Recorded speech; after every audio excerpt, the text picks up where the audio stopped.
I keep falling asleep with my heater turned on, so I just fucking wake up in a pool of sweat and confused. That sucks. Hello and welcome. Do I really need to say hello? I can cut the hello. This is the Long Days Journey to Film podcast, episode number 15. Yes, it is. I'm Russ, here with my co-host, Andy. and our special guest. I'm Singh, right? And yeah. And we're going to talk about some fucking Kino up in here. But before we get to the Kino, so I figured we should introduce our guests a little bit more. So Singh, what are some of your favorite movies? Yeah, some of my favorite movies, I'd say the films we're going to talk about today, The Vanishing, Possession, of course. But apart from that, I would say In the Mood for Love, Eternity and a Day. These two are, I would say, my favorite films of all time.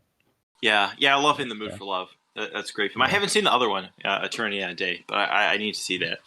And you're on Letterboxd, so I'll link your Letterboxd account down below, along with our Letterboxd accounts, mine and Andy's. So if you want to follow us there, maybe go check us out. Go follow us. You know, we also have a podcast Letterboxd account. So if you want to follow and see what movies we talk about, I log them as we do episodes on them. So that's cool. Anything else we should shout out? Oh, we got the YouTube channel. Yeah, go check out the YouTube channel. There's some cool shit there that's exclusive to the YouTube channel. That's about it for introductions, I guess. So today we'll be talking about The Vanishing from 1988, along with the Vanishing remake from 1993, and also Possession. We're gonna do a little threesome. Yeah. Yes. But we're gonna kind of do a. We're gonna talk about Possession again because last time we did, Andy couldn't make it on, and it's Kino, so fuck it, why not talk about it again? Possession Part 2, Electric Boogaloo. So starting off, we got The Vanishing from 1988. It's a Dutch film. Yeah, it's a Dutch. Directed by George Sluizer. Mm-hmm. It's French, but it's fucking in French mostly, isn't it? Yeah, because one of the main characters is French. Yeah, I think they tried to submit it to one of the I don't know. They tried to submit it to one of the film festivals or something. In France and no, not in France, somewhere else as a Dutch film, and it was rejected. Probably to the Oscars, I think, from Netherlands. And it was rejected because it had too much French in it. So they were like, okay, it's not a Dutch film. Please no. But it's still a Dutch film. I mean. Yeah, but they refused to recognize it. They're like, no. That's funny. You know, that's kind of sometimes that's odd how what a movie is I don't know what's the word. Anyway, something Enter the Void. How it's it's a French film made by an Argentinian director that's set in Japan that's in English. What the fuck is? I don't know. I mean, you wouldn't call that an English movie because they speak English in it, would you? Or an American? I don't know. Anyway, So The Vanishing from 1988. What's this about? Anyone want to give a little plot description? I can go ahead and just simply explain it without spoiling it. Sure. So it's about a couple who are traveling in France, and the girlfriend suddenly disappears at a rest stop, and she's been gone for a very long time, and her boyfriend continues to search for her. His name is Rex, and he's just obsessed with finding out what happened to her. And this is a lot of things, just melting down, their whole emotional connection, and he just feels so much, almost sort of guilty for basically abandoning her, and he wants to find out what happened to her. And this just culminates in one of the best psychological thrillers I've ever seen. It's almost, it's a horror film without the horror elements, if that's how we can call it. If you know Yeah. it. Yeah. Yeah. So this will be my second watch, and the first time I saw it was like I don't know, maybe like 6 months ago, something like that. I like blind bought the Criterion Blu-ray of it. And one thing I wanted to say about the Criterion Blu-ray, it's got a cool cover because when you look at it, it just looks like it's like dots, and then like the further away you get from it, it looks like there's like a face appears in it, which is a really cool cover. It's interesting. I don't know. I think Anyway, I've seen a poster of it, but yeah. I'm trying to figure out when the first time I saw this, because it wasn't long ago for me either. It was, I want to say within the last year or so, because this is my second viewing, or was yeah, my second same. viewing. It got better for the second viewing, didn't it? Yeah. Yeah. Yeah. It got definitely, I mean, faster, I would say. Yeah, Yeah, it's a lot faster. Yeah.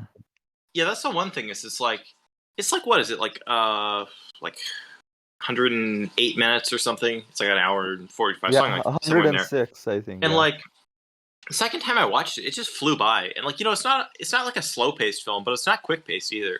It's like something about it, just the way it's paced and like and it's like very what's the word I'm not enthralling. Is that the right word? I don't know. You're very into it, and like the way it builds the like tension of what's happening. And what's funny is like I've seen it once before, and so it's not like I'm like I don't know what's gonna happen. And even the first time I saw it, I was spoiled for the ending, which we'll get to in a bit. But it's just very tense. It's very tense throughout with the way it builds up to the climax of the film.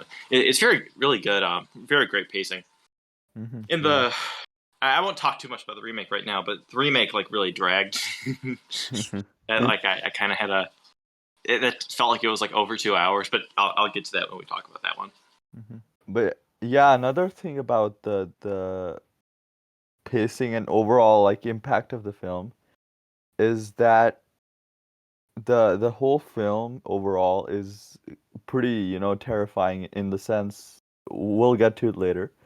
But the way that we basically know everything that happened, it's not a, scene where he just reveals what happened to her, like totally. We know what happened to her. We just don't know what specifically happened, but we know that she's gone. Like she's not coming back, okay? Yeah.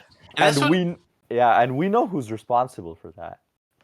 Yeah, you know what's I mean, I guess we can get into spoilers. This is a spoiler discussion. We don't have to tiptoe around stuff too much. So this is a spoiler warning. I think it's a great film, so I'd recommend go watch it if you, because it is a movie that I think, I think it really benefits not being spoiled for what the ending is. Even though I was before I watched it, because that's such a great scene. So yeah, I would say go watch it if you haven't, and skip ahead to another part of the discussion if you haven't seen it. But yeah, so like one thing that's really great about it, like you were saying, how like because the what the fuck is his name? The like killer guy, Raymond, I think it is. Yeah, I think Raymond.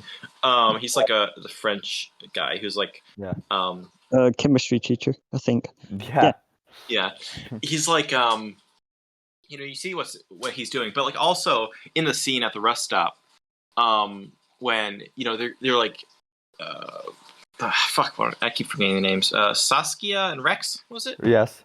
Yeah, they're they're talking and stuff, and like she goes into the into like the little rest stop area, and you just see the one shot of Raymond like getting out of his car, and with like the like sling or whatever it is on his arm, like he's injured. But it's just that one shot. But it's like that doesn't you don't really see his character until a little bit later. Like something about that is so creepy because it's like there's just that one shot of him, and then like you don't see him again in that scene. But do you know what I mean? Where it's like I don't know, something about that. It was like kind of ominous. I was like on rewatch looking to see if I could spot him in the background, but I didn't, because I guess I forgot exactly the exact moment Saskia disappears. Because she like basically disappears about the time the truck pulls around, like the fucking semi. Yeah. But yeah, that whole scene is very like I don't know. It's very like paranoia. Kind of how he's like, where'd she go? And he's like, going around looking for her. It's just got a very I don't know. It's very tense. Like the whole film after that point is tense too. Tasting and what's the word I'm looking for? The fuck, the way the narrative is shaped, because it's like the majority of the film is actually a flashback, technically. Yeah, it's kind of non-linear. Because it recounts Raymond and him leading up to the abduction of Saskia. So I don't know if it specifies how long it took him to get to that point, but I don't know, probably like 6 months or so. Mm. Mm-hmm. I don't know. I'm just throwing a fucking number out there. The rest stop area scene. It's also one of the best things about the movie that in the end, okay, of course, spoilers. In the end, the film comes back to that same area, and that's where Rex makes the most important decision. Yeah. Right. It's like the Matrix, red pill, blue pill. Like, it's one option is okay, you can find out the truth about what happened to Saskia, but you'll have to experience what happened to her. And the second one is basically, okay, like, you don't know. You will never know. So that, that perpetual agony that he is in of not knowing is upsetting him so much. And that's where he makes the decision. And he digs up the coins that they buried while they were there last time. The whole film comes back to where it all started, right? Yeah, that's it. And that whole thing with like how he's like, he just doesn't know, and he like needs to figure it out, and he becomes obsessed with it, which is a big theme of the film. Is like obsession with Raymond's like obsession with first like finding someone to kidnap and kill, and then kind of his like he's also like I'm not sure if he's he's kind of obsessed with Rex as well. He's like taunting him and stuff. And then, of course, Rex's obsession with, trying to find out what happened. And like that's just a really like disturbing element of the film as well. Just like having someone just disappear and just have no idea like what happened. Like I don't know. That's kind of unsettling as it is. Mm-hmm. It's, I don't want to say relatable, but I mean, shit still happens till this day, and it was probably happening thousands of years ago. Or was it thousands, hundreds of years ago, maybe? Or the thousands. whole idea in itself is pretty upsetting, right? Even if it hasn't happened to you, like losing someone that you love and never finding out it's just pretty horrific in the same. And I mean, Kubrick calling it the most terrifying film he'd ever seen, I think attests to the fact that, The Vanishing has its fans and it has its, scares in the sense. And it's not really a scary film at all, I would say. Not scary. It's more tense and, anxiety inducing, basically, I would say. Yeah, it's like more of a, it's definitely I would call this a horror movie, but it's way more of it's completely psychological horror. There's not like there's nothing like other than thematically there's nothing like scary, and there's not like there's not like gore or anything. Even like even though a main theme of it is like abduction or abducting and killing someone, there's never like there's never like nothing graphic, but it's still like so disturbing. It really is. I think it's a pretty disturbing film, especially with the way it ends.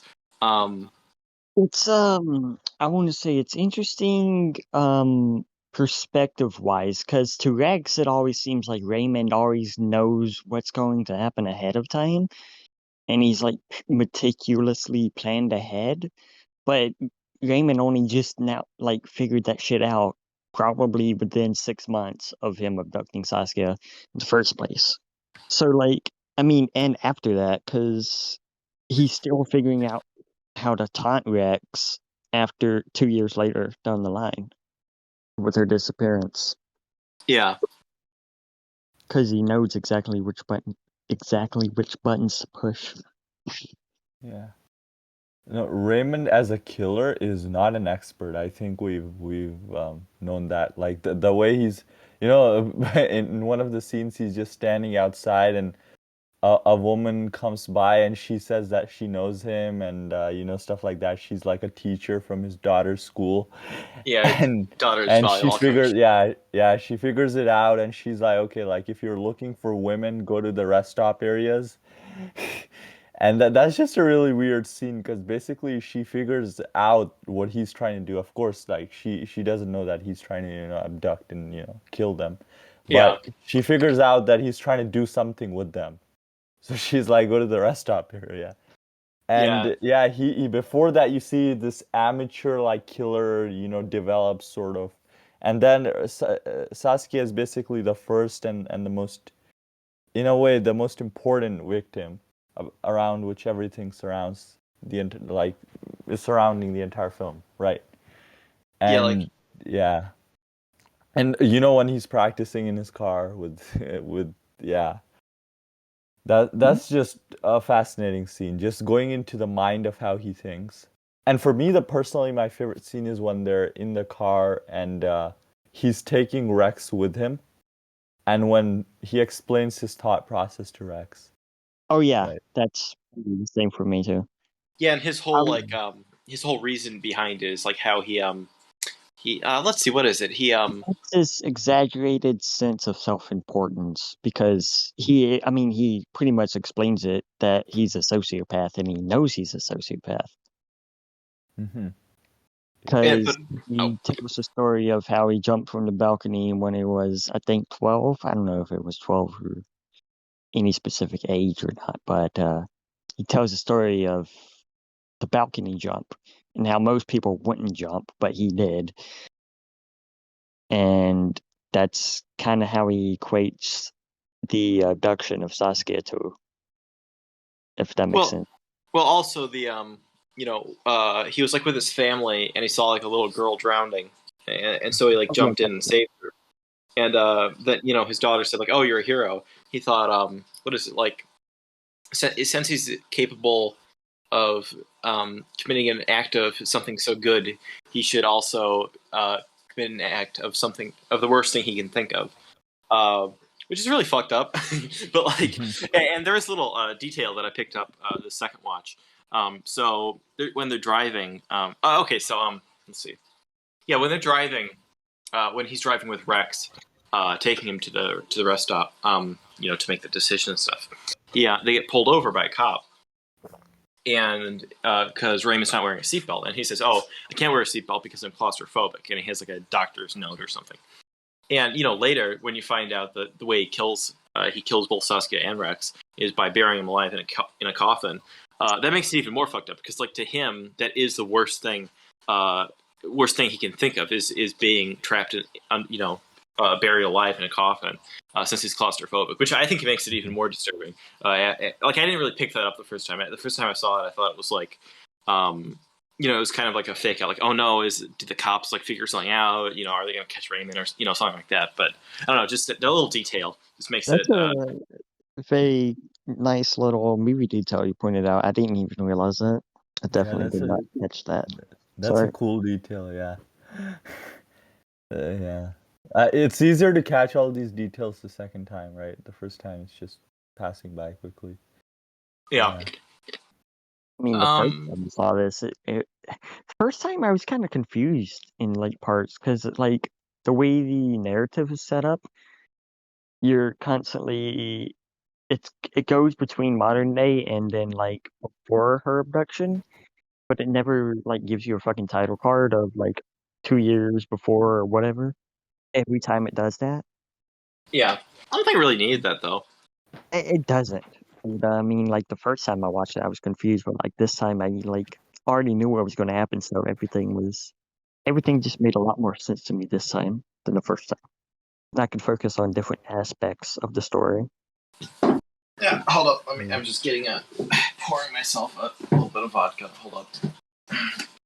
Playing bartender. It's funny you say bartender because Raymond, the actor who plays Raymond in this, I'm not even gonna fucking try to pronounce his actual fucking name. He shows up as a bartender in Roman Polanski's The Tenant. Um. Uh. Yeah, another thing about like how Raymond's like kind of he is like an amateur, even though he's like obviously intelligent. Um, he's like kind of clumsy with what he's doing. Yeah, like I really like the scenes of when he's like he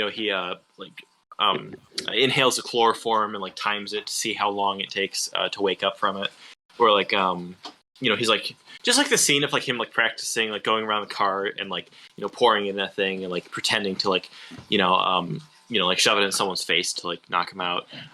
It's like a simple scene, but it's like I don't know, it's like effective. I The think it's just weird. interesting, and also when There's several he's at weird the rest moments stop. Yeah, throughout the film. I was going to say the screaming scene, oh yeah, with the family. Oh yeah. and then when he's picking his daughter up from school, he like reaches across behind her and locks the door with his fucking hand instead of the other way. And she's Yeah, like, "Why'd you do it?" And he's like, "Oh," comes up with some bullshit excuse. Oh yeah, it's like, oh, haven't you heard of the accident that happened? A girl fell out and like died. yeah, Yeah, Right. Yeah. and also that that's strong. Hold up. Anyway, like there's that scene when he's with his family and like the daughter opens the drawer and there's like spiders and she screams. Then he's like what does he say? Something like He starts a screaming contest, basically. yeah, pretty much. And they're all screaming like Then he asks the neighbor like, "Oh, I thought I heard someone screaming. Did you hear that?" Like that's kind of Oh yeah. that was a good scene. But also like there's like this weird thing when he's like interacting with his family. There's like a weird like coldness to it, or like a weird I don't know. Like I feel like that his like interactions with the family are like a bit odd. Like when he's talking to his daughter, like I thought the daughter was like I don't know, is she maybe not the best actor, or is it just like a bit off? I don't know. Did you like feel like there was something odd about like his interactions with the family? it feels like he's disconnected from his family in a sense, not so much like as it gives him an alibi for the Sasuke stuff, but in general, for him to keep up with this uh sociopathic tendencies, he has to have like a cover for it all. Yeah, like there's that scene when He he has tells to be Saskia normal. he says to Saskia at the rest stop like she what is it? She comments about his key ring. Um and he says like, "Oh, come over to my car, I sell them." And like she's about, he's like, "Oh, get in." And she's like, kind of hesitant. And then she sees a picture of him and his family and is like, "Oh, he must be okay." And then she gets in, he like shoves the thing in her face, which is a great scene. The acting is really good. The acting is good in the whole from everyone in the whole movie, I think, except for maybe his Raymond's daughter. I thought was maybe a bit not the greatest, but I don't know, I didn't notice anything out there, but I mean, child actors generally get a free pass anyway. no, they don't. Every time there's bad child actors, I'll point it out. But yeah, there's also the part when he gets the girl to come in his car, and he like walks. He puts a chloroform, and he's gonna do this whole thing. Then he sneezes, and, like inhales, he, like puts it up to his face and inhales it. That was kind of funny. Yeah. And he tells Rex, he's like, because of that, because of those like two sneezes, a fate like assigned Saskia to him, right? Not the other woman. Yeah, Yeah. that's like there is like the kind of element of it, like the fate and like there's a whole thing when Saskia at the beginning says Golden egg. Yeah, the golden egg. How she had a dream of like she was inside of a golden egg floating through space like forever, and she was always alone, which is like when she was talking about that, but I didn't realize that the book that this is based on is called The Golden Egg. yeah. So I was like, oh, that makes fucking sense. Yeah, and like obviously there's like kind of being stuck in something and like alone is like how they both end up in the coffins, buried.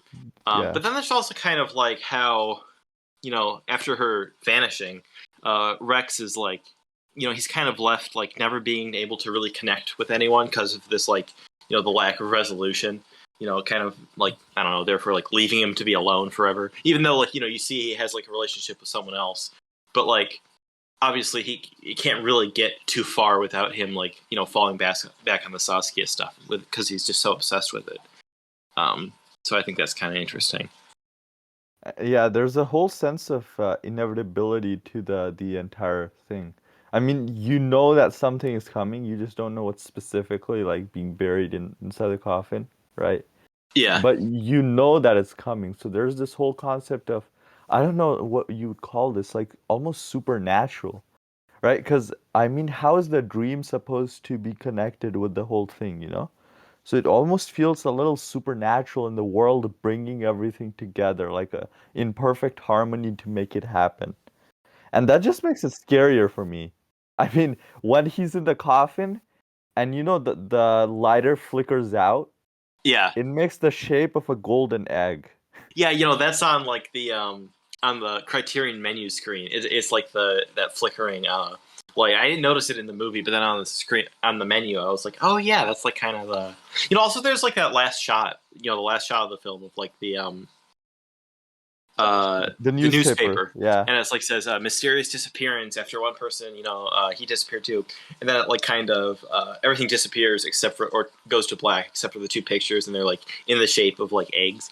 I thought that was like maybe a little bit cheesy, like a little bit on the nose, just like with it fading away. But like yeah, that's like kind of cool. But yeah, there's like this kind of yeah, I know what you mean, where it's like it's almost like destined, to this outcome like this, and also how Raymond talks about like kind of like free will, like when he said on the balcony, it's like no, why would he jump? So he thought he's just gonna like think or like he's gonna imagine himself jumping, and then he did. And that's kind of like he like threw off the balance or something. I don't know. That's kind of interesting. There's another thing I noticed when let's see when I think it's when Raymond is I love that whole sequence when he's in the car with Rex, and like also when he like first kind of approaches him and like I'm the man you're looking for, and like Rex just like his immediate response is just to like start beating him, and like that scene is like very realistic. Like he's not really like beating him up, like really hurting him, but it's like he's still like I don't know, it's just the way it's executed is really good. Yeah, And he's venting, right? He's venting. Yeah, it's like his that's so great. And like then that whole is describing like why he did it and like kind of explaining himself to him, but also like if Rex went to the police, he wouldn't like have anything to connect him to it. Very good road trip movie, a great road trip movie, very lighthearted and wholesome. But there's that one part when he says, oh, I could pick up prostitutes to get into my car, but that's too easy, plus no one cares. So it almost seems like he kind of gets off to like the damage he does to like the victims, like family and friends, kind of like he does to Rex, like how he taunts him after it. It's not just the like killing of someone, it's also the the like repercussions of it, and like that makes it even worse. The way he like taunts Rex, he like sends him letters saying like be here at a certain time, that he'll like watch from the distance. Yeah, we haven't talked about the diner or scene actually yet, but Diner? not diner, but cafe. The cafe in the street in front of Raymond's house. Yeah. And that scene was really interesting because I didn't notice it the first time I watched, but the second time we see Raymond in the background. Yeah. We like see Raymond, right? No, on the balcony, and then later on he comes down and just sits like the next table to Rex. Yeah. Oh, I didn't notice that. Yeah, and it's really interesting. The second time I noticed it, I was like, holy shit. Right? I noticed Rex, not Rex. I noticed him the first time I watched the movie sitting down there with them, but on the rewatch is when I noticed him on the balcony. Yeah. And then he sits down and reads the newspaper, right? It's just insane how it all plays out. Yeah. Something I was gonna say. Let's see. The music. I've heard people complain that the music is not good in this, but I thought it was good. Yeah, I thought it was I mean, it didn't really stand out to me too much. It kind of has like a creepy kind of atmospheric in parts.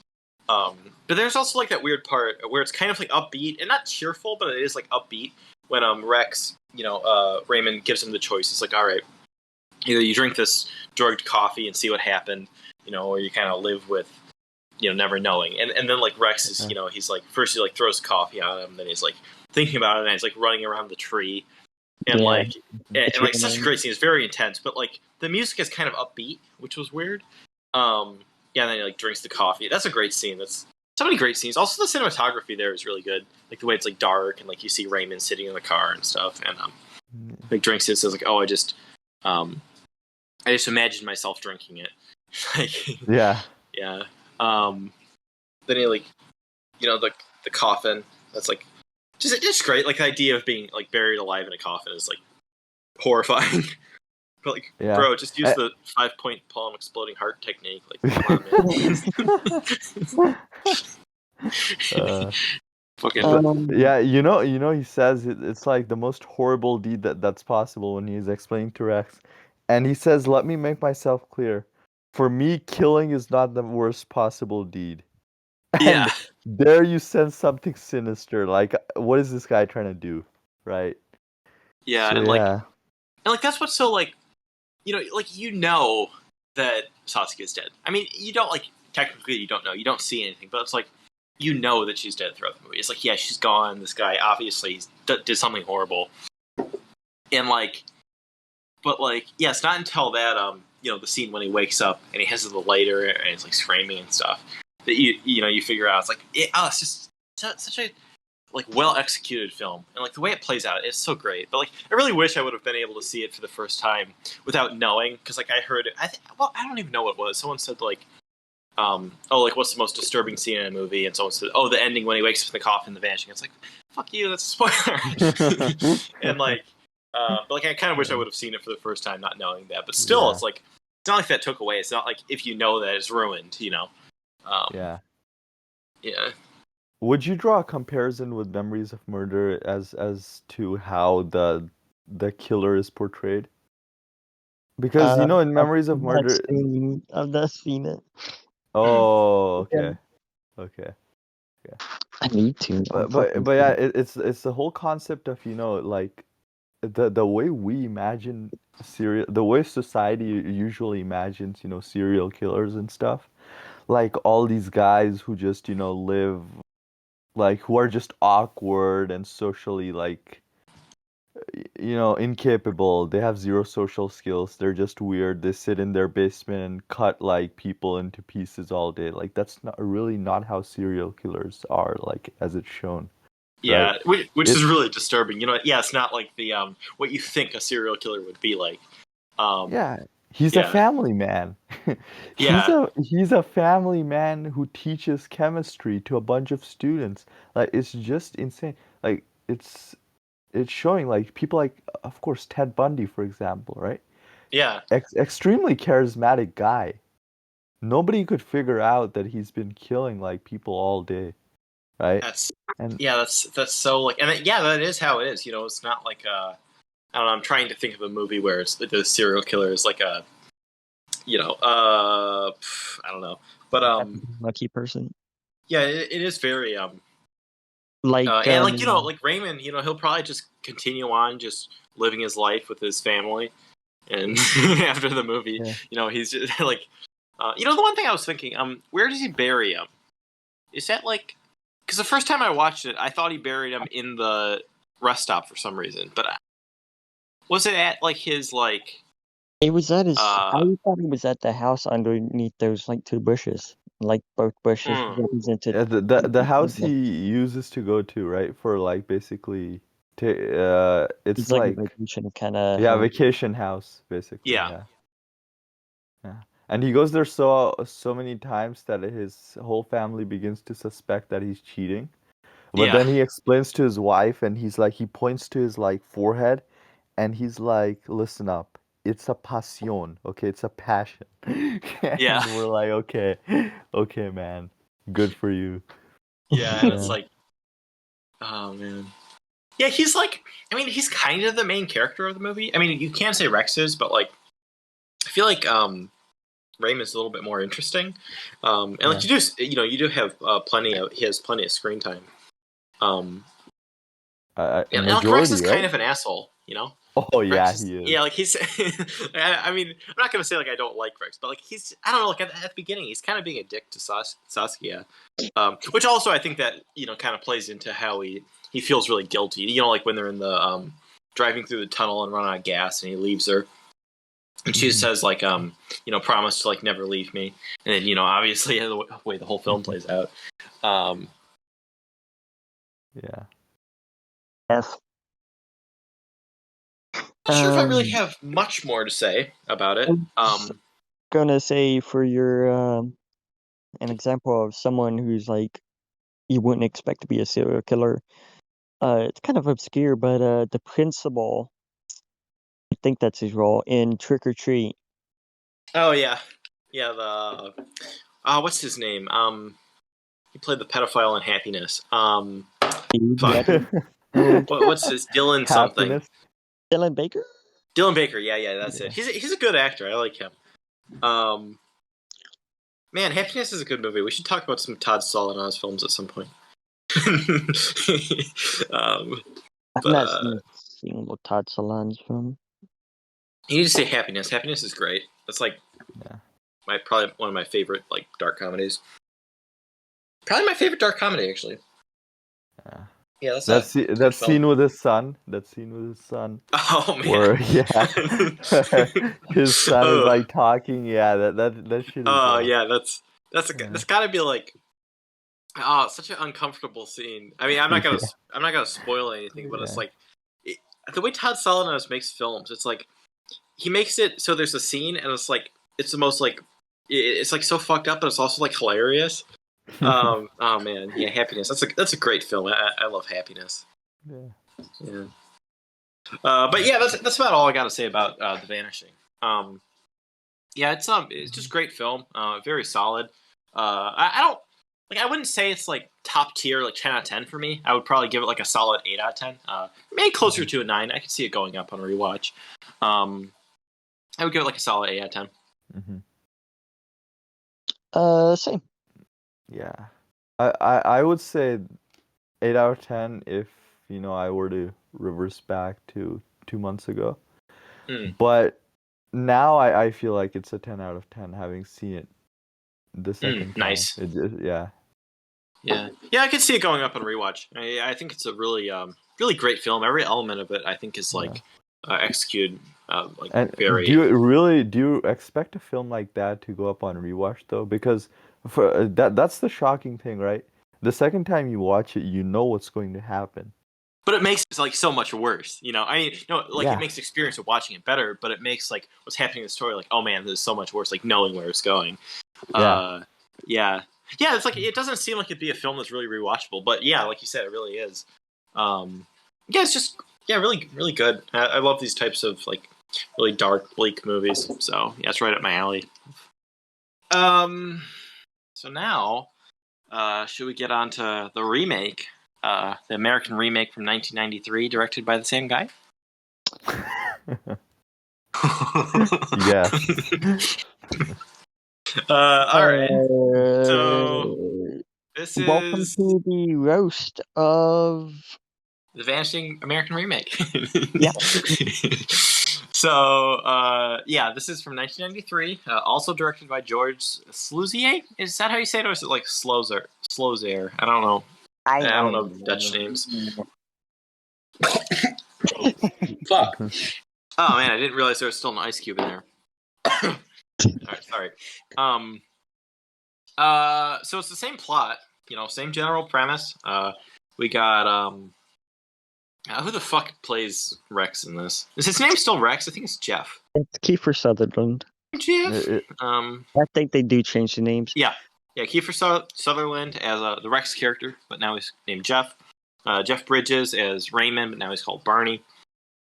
I don't know why the hell they changed his name to Barney. That's a really weird name. Like Barney's the worst name to choose for like the killer. Like yeah, there's even a point where someone says in it, it's like Oh, something like, "Oh, Barney. Do you really think his name would be Barney?" Yeah, like What actually, the like fuck? who chose the names? Like Barney, are you serious? Yeah, Sandra Oh. Bullock plays Saskia, now named Diane. So what do we think of this movie? It, it's trash. Have you seen it, Andy? Did you watch it? Okay, honestly, I did not watch it, but I watched various scenes on YouTube and side-by-side comparisons, so Okay. I think I saved myself some time by not watching it, because it's practically a shot-for-shot remake. I Yeah. mean, the same guy, except it So just fails in every aspect writing-wise. yeah. So spoilers for this. Yeah. Basically, what it is, it's the same film, except for like. So when I watched this, um, I was like, all right, you know what? This is like it's not good, but it's like meh. This is just like a meh remake of a really great film. It doesn't matter. I was like just indifferent to it pretty much. Like it was just like every scene they did. They have like the rest stop scene. They do change around the scenes of Raymond, or I guess Barney, Wait, of Barney doing the practicing or like preparing for his the kill. They have that at the very beginning instead of at the like in the middle, kind of, which I think kind of takes away from it. Like it was supposed to be like, oh, I feel like it was supposed to kind of make it more tense, like ominous, like all right, so what's gonna happen? Because he has the scene where like talks to his wife, and like for some reason it's really awkward here. The wife is just like they're walking with, and she's like, "Are you having an affair?" Just like out of nowhere. It was like really like weirdly executed, and like he has this kind of the uh yeah, like it's that same thing, but it's like I feel like that was supposed to make it more ominous of like what's to come. But I feel like that one shot of Raymond in the original film, just like getting out of his car at the rest stop, then you don't see him, until later. I feel like that was way more ominous than this. But anyway, there's like other than that, there's not a lot of changes. They do have they just have the same scenes, but I feel like they're executed, like they're a little bit what fuck. What? It's not incompetent. Like it's fine, but it's just like it's not. It's just like the same scenes, except they're done like slightly worse. It's like a slightly inferior version of the original. But like it's not like horrible. Like Kiefer Sutherland is like fine in it. Sandra Bullock's fine in it. Jeff Bridges he's probably my favorite part of the movie, but like he has this really weird accent that just like kind of ruins it. Like I don't know, what is it? Is it supposed to be French, or is it supposed to be like German, or I like find it strangely hard to see Jeff Bridges in this role, even though I have seen him as a villain before, and I know he can play a villain well. yeah, I like just, it just doesn't connect in my mind. I wouldn't have casted Jeff Bridges if I was fucking in charge. he's fine in it. I mean, other than the accent, which really threw it off. Um, he's like good, but also they made his character a little bit. They made him kind of like a clumsy idiot, or like he's like kind of incompetent in a way. Which like in the original, he's obviously like an amateur. He's never done this before, so it's like you have the scenes where he's like checking his pulse and it's going way up after he tries to like abduct someone or whatever. But like in this, it's like he's kind of an idiot, which I think is like Like stupid. I don't know. stereotyping. It's like the director stereotyped American audiences and thought we were dumber. So he Yeah, dumbed down obviously. I this mean, character. considering the ending, but anyway, so like when I was watching this, I was like, all right, you know what? It's just like an inferior version of the original. That's all. I was thinking like, all right, I'll give it like a 4 out of 10, or even a 5 out of 10, because it's not the worst thing ever. Like it's just a different version of the film for American audiences. It's like meh. But then the fucking ending happens, and like, so they change it. Should we just get right to this? I mean, I have Yeah. more stuff to say about the rest of the film, but so basically, they have the entire film go up to the point where Rex, or whatever the fuck his name is in this, Jeff, he's in the coffin and he's like, screaming, and like, but then it's like I saw it when I was watching. It's like, wait, there's like 20 minutes left, and then like, okay, so they have this whole other subplot with what's her name, Rita, I think it is. Oh Rita, yeah, yeah. So Nancy like, Travis. in the original film, Rex also he has like he meets someone else, but like you never see him meet her, and like it's just she's with him when he's like going to the cafe and stuff. Um, and like it is, you know, shown that he did like have a new relationship with someone.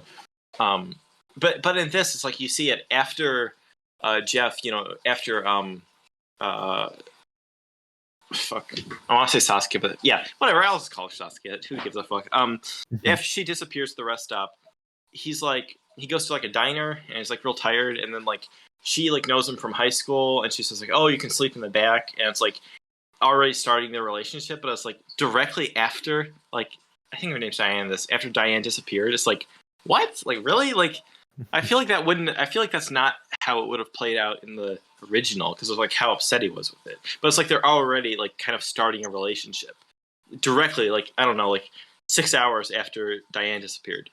Like, okay, Dude, that's just heartless, man. I don't know how they're depicting that.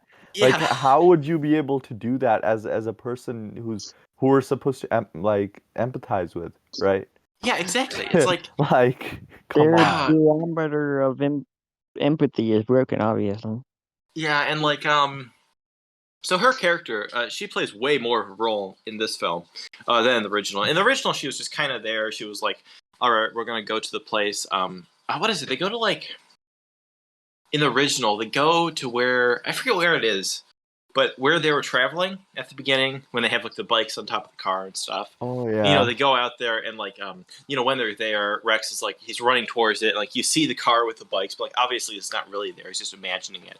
Like, that's when he really starts to like lose it. Yeah. They like go And he there, has and the then she same like, dream, right? He has the same dream. yeah, Yeah.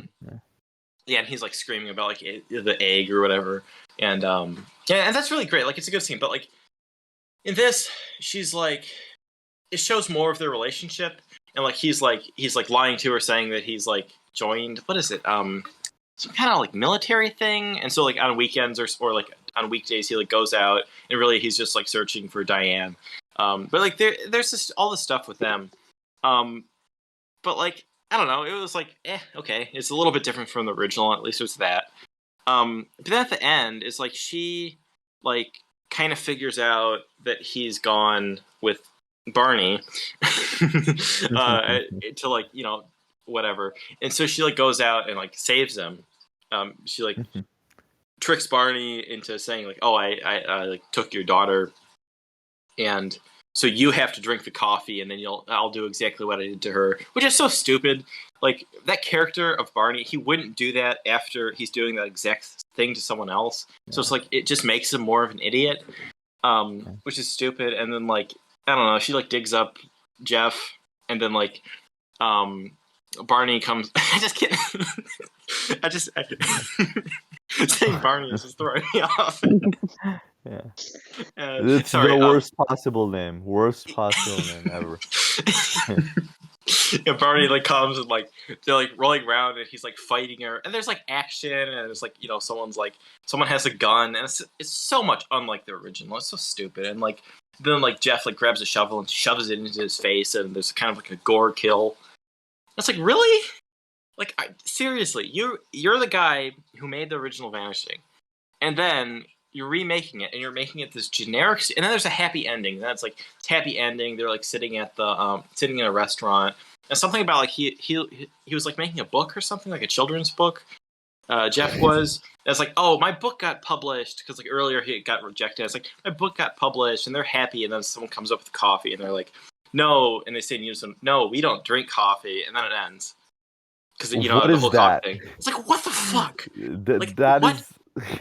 It's like a giant fuck you to the original.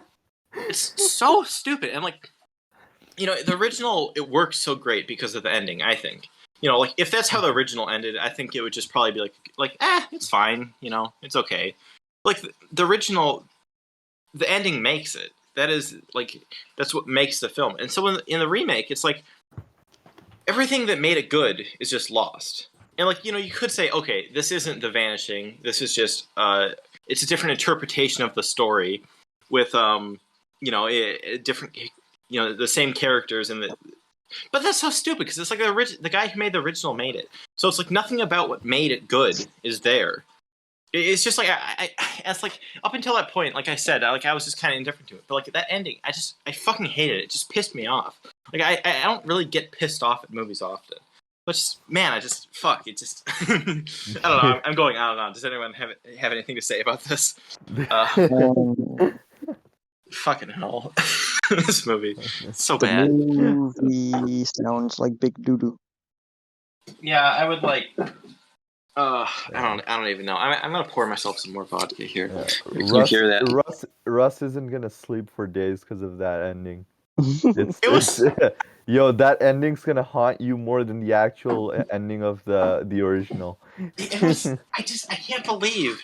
I can't believe the guy who made the original made this. I mean, obviously he must have just made this. You know, if he just remade the original, except for it was slightly worse and it was Americanized. You know, it was a bit more generic, but it had the same ending. It would be like, okay, he just wanted to make a quick buck. But he made it, but he fucked it up so bad. It's like, obviously they're probably like, you know, the ending's too bleak. You need to change it for all the stupid Americans who want a happy ending. And it's like, but that defeats the purpose of the story. You know, without that, it's just a generic, like, thriller. It's just a crime thriller with just like, you know, there's maybe some interesting elements here and there, but it's just like, whatever. Yeah. It's just, it just pisses me off. Yeah. Like, it really... It just also, kills the whole point, right? The also, whole... like, after she, like, she digs him up and saves him, then it's like, there's no mention of whatever, you know, Diane, you know, that's just, like, forgotten about. It's like, okay, I guess fuck her. Because it's like in the original, I think something that was really interesting was how, you know, he couldn't really form a new good relationship because of the whole thing. You know, like his relationship, it didn't work out because he was so obsessed with Saskia still. And I thought that was a really good element of the movie. But in this, it's like, no, it's fine. He gets his book published, and they don't drink coffee. Haha, isn't that funny? Isn't it funny that they don't drink coffee because of the, you know, the funny, you know, that they had to drink poison coffee or the drugged coffee? That's so stupid. So stupid. Disgusting, man. That's disgusting. Like, you know, people say it's like, oh, it's just a different version of it. But like, yeah, it is a different version of it, but it has nothing that makes it good. And it's made by the same fucking guy. Like, imagine if Michael Haneke or Michelle Haneke, however you say it, imagine if Funny Games US Remake had a happy ending. Oh man, fuck. It's just so bad. It's so bad. This is why I fucking hate remakes. It's this type of shit. Like, you know, if they would have, like, changed it so, like, the story, it had different meaning, or it was going a different direction, like something like, say, Luca Guadagnino's Suspiria. You know, that's a film where it's like, it's a remake, but, you know, it's going for something entirely different than the original. Like, that's fine. You know, I don't think remakes are inherently bad, but it's this type of shit that just pisses me off. And they don't even talk about eggs in it. They don't even bring up the golden eggs. Bruh.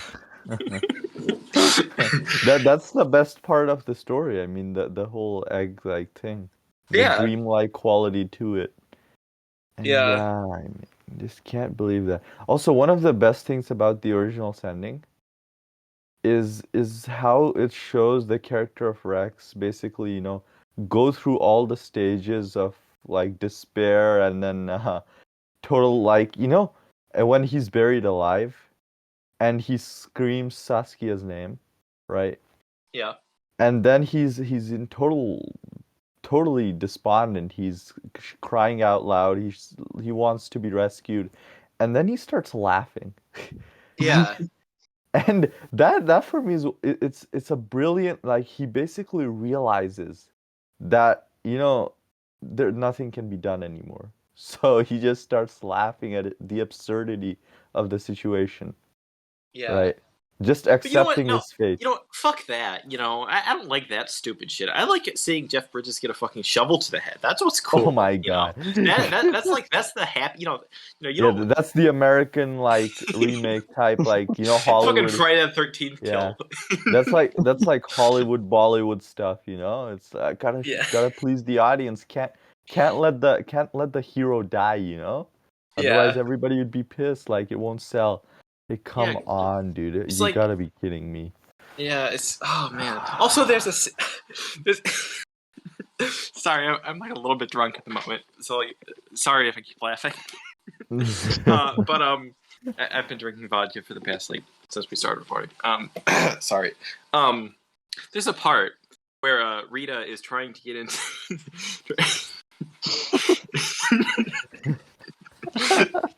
She's trying to get into Jeff's computer. She doesn't know what the password is. So she rearranges the letter letters, and Diane Shavers, the Sasuke character, she rearranges the letters to make the word "R" vanished. What? Are you fucking kidding me? Is R vanished? Like, what? Okay. Seriously, you made her name spell out like something vanished? It was like a moment. It was like that. What are we? Some kind of Suicide Squad? It was like a moment like that. So stupid. Yeah. Such an immature film in every single aspect. Yeah. And like, if this just existed, like, if the original didn't exist, if this just existed, it was just a '90s crime thriller with Jeff Bridges with a weird accent. It would be like, okay, it's just something, like I don't. Yeah. I think if I watched it and like the original didn't exist, I would just be like, it's whatever, it's like a okay thriller. Mm-hmm. But like having the original there and having it be the same director, it's just makes it so much worse for me. I can't separate it. Like you can't say, oh, it's a different film, but it's like, yeah, it's a different film, but it has nothing that makes the story good. It's just, let's see. What else? I have a bunch of notes. I just took down so many notes. Half of them are just saying stuff like, "Are you fucking kidding me?" It's like, like I said before, all the other parts of the movie that that are just like the same, basically shot for shot remake, kind of like the rest stop scene. For some reason, it's like quicker. At least it felt quicker. Like the original, it's not a super long scene, but it's like it kind of goes on, and you really feel like the paranoia Rex is feeling in there. But in this one, it just kind of happens, and like it didn't have that same like the same feeling to it. And like the cinematography in it is pretty kind of dull. It's just like early '90s crime thriller cinematography, especially compared to the original, which has some really really great moments, I think. I don't know. There's like one cool shot of a fly in chemicals. I wrote that down, I guess. The dialogue is like kind of bad. It's like kind of on the nose. Like there's a part where Rita says to Jeff, like, "I'm your last chance of being happy." It's just like stuff like that. It's just like, I don't know. It's Americanized. It's Americanized for sure. Which sucks. It's like, there's good American films. Not every American film is just this type of garbage. It also feels like it drags on. Like it felt like it, like even though it's like, I think it's like maybe like 2 or 3 minutes longer than the original. It's like it just kind of drags on and on. And like I don't know, I was just bored with it. One thing I made a note of: the makeup, the like effects makeup, is like okay. Like when Barney gets beat up, when he gets like beat up.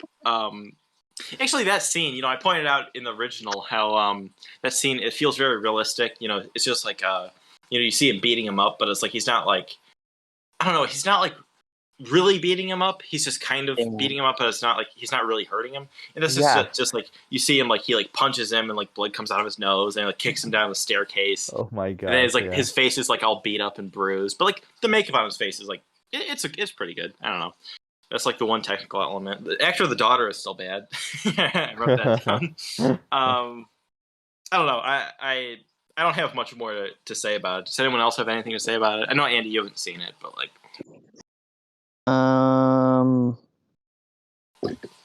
No. Obviously not. Yeah, I would... I want to say, like, why was this made? But, like, obviously it's just, they just wanted to make money. I mean, if he was poor, right? The Vanishing didn't earn much money, the original. So I mean, yeah, it's more like this bombed too, though, didn't it? But yeah, both of them bombed. So the man's left in poverty. Okay, and the cool thing, I was watching the interview that Criterion did with George Sluzier, and he talked about how he made The Vanishing and it wasn't accepted anywhere. And then it was the Sydney Film Festival, and another film couldn't make it. The director couldn't send the film on time. So one of the main people at the Sydney Film Festival was a friend of Sluzier, and he called him and he said, "Wait, didn't you make a film? Can you just, it was meant to be as a substitute for the main film that couldn't be played." Oh man. And this, I think, won the best film prize at the Sydney Film Festival. I think the audience prize or something at least. It was yeah, it was really loved at the festival. Everybody was like, "Holy shit, this is really good." Yeah, and obviously, like Yeah, Kubrick, he said it's the scariest film he's seen. yeah. He said he watched The Vanishing at least 10 times. Hmm. I wonder what he thought of the Mhm. remake if he saw it. I'm um, probably guessing he might have seen the remake. Who knows? I'm pretty sure. Actually, I don't know. What if he didn't It's a- want to ruin? I think this film ruins the original. The original still exists. I mean, I do have maybe a slightly less more or slightly less respect for George Sluzy after making this, but like I don't really know. I mean, who knows? I don't really know the full story behind it. Maybe there's like a lot of studio interference or some shit. I really don't know. Yeah. I don't even know what George Sluzy has said about this film. I didn't really look into it too much. I just know what the end product was. But yeah, I don't give this rating lightly. I save it for stuff I really hate. But yeah, I would give this film a 1 out of 10. I really would. I like I said before, if the original didn't exist, it would be like, I don't know, like a 4 out of 10 maybe. But yeah, this is just I really hated this. Like after I watched it, I was like legitimately just like kind of sitting there for like 5 minutes in silence, thinking like, what? Like the only other times it's happened to me is after I watch like a mind blowing film, like I don't know, like Workmeister Harmonies or like I don't know, Satan Tango, or I don't know why I just brought up two Bell Guitar films, but like something that's just like, this is like amazing, this is the best thing ever. But like after this, I was just like, what? Like really? Yeah, it's just one of the worst like bastardizations of a film I've seen, and Yeah. like So that's one thing worst and best films both share. yeah, After they finish, you go there sitting, what? What happened? Right. like I saw a good quote from a film critic. I forget who it was, but it's the original is about the banality of evil, and the remake is about the evil of banality. Mark Kermode, is that how you pronounce? Yeah. Oh, was that him who said it? Oh yeah, I'm not sure. yeah, exactly. Yeah. Yeah. I know. I saw a thing. It was like Siskel and Ebert, and they both like hated it as well. Yeah. So yeah, it's not good. That's for sure. Um. Yeah. Uh. I don't get pissed off by films often. The last time I was pissed off by a film was the film Cosmos by Andrzej Solowski. You know what? Another film from Andrzej Solowski. See my little smooth segue there yeah. is Possession from 1981. An absolute masterpiece. Yes, we My decided to favorite talk horror about. film. So we decided to talk about this again because last time I talked about it in October. Um, Andy couldn't make it, and then Andy, you watched it after, like a couple weeks after that episode, and you really love it, and you have some thoughts. And Sing, I know you really love this film. You want to come on and do an episode about it. So fuck it, might as well throw it in. I might not. I have to admit, I did not rewatch it for this. I didn't have time, and I might not have a lot of things to say because I really said a lot of what I was thinking about it in the last episode. So if I'm not maybe carrying the conversation here, it's just because you know. So Possession from 1981. What do you guys think? This is a movie film. Yes, it is a movie film. It's got the wonderful Sam Neill in it. Always a pleasure to see. And is fucking her name? Isabella Isabella Gianni. Johnny? Yeah, Isabel Jeannie. Couldn't remember her first name for some fucking reason. Am I gonna be the only one talking about the movie? Okay, so Um, first off, what is it about, right? We yeah. gotta, you know, Sam Neill gets cooked by an octopus. yes. Yes. Hentai. And yes, this film is about Sam Neill. He comes home from doing some mission for some dudes, whatever. And his wife, it's his wife, right? Yes. Yeah, ends up leaving him as soon as he like pretty much gets back from his little mission as a spy, Hmm. and he's just absolutely torn up about this. They get into arguments, and then he starts following her around the city. And as he's following her around the city, he begins to suspect there's something more at play there. Yes. And that's just the general gist of the movie, pretty much. And what's at play is a gigantic 10 feet alien-like style octopus with tentacles who sleeps with yeah. Who dishes out mad dick? Yes. Much better than Sam Neill, apparently. So Yeah. Yeah, it's like it's a theme of the movie that like Sam Neill can't fuck, or like he's not good at fucking. yeah.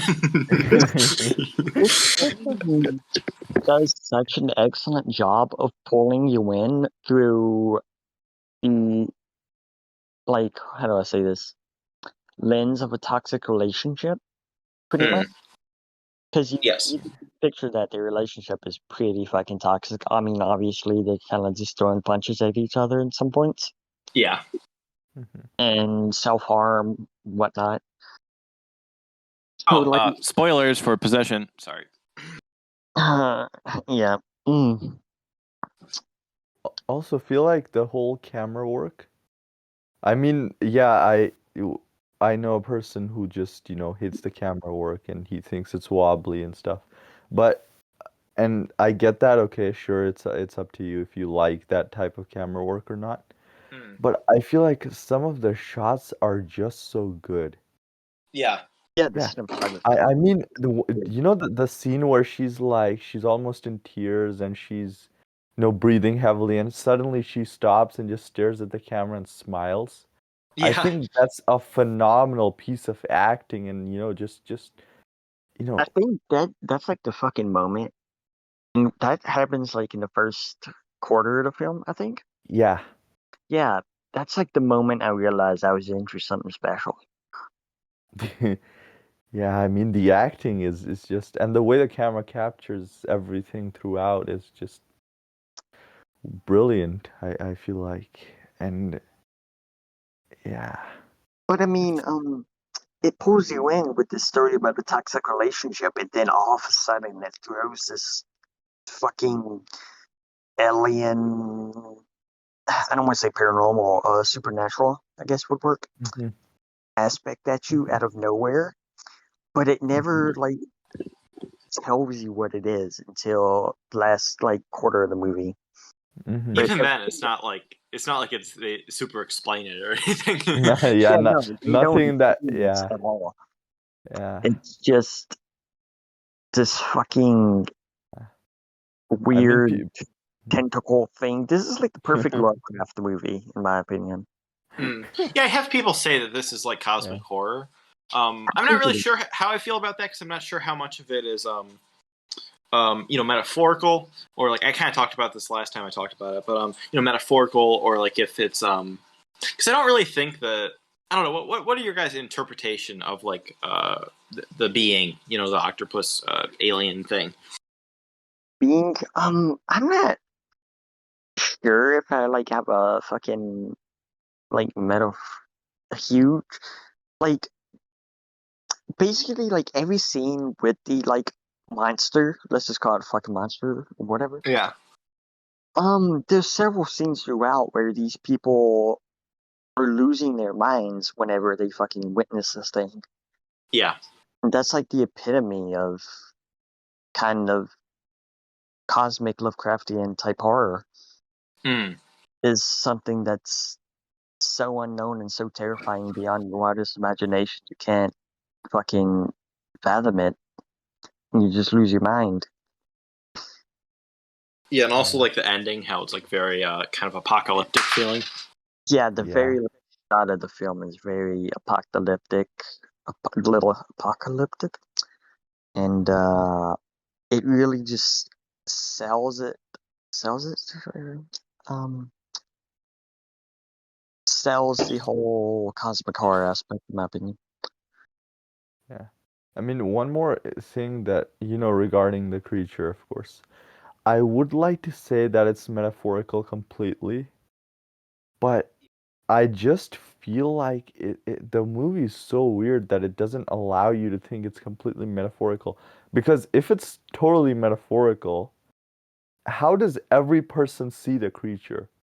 Yeah, Like every guy, like all those detectives, they step inside it and they see and they're horrified by it.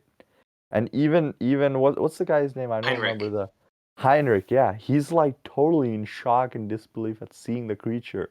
So if it's metaphorical and if it's just inside, I don't know, a Johnny's character's head, how are they able to see it and react in such a way? Yeah, Right? you know what? That's what I think is so brilliant about this film, because like you can see it as a entirely metaphorical, or you can see it. I kind of talked about it last time, but like you can see it as a it is there. It's just physically it's like the embodiment of the Antichrist. I've heard that theory before.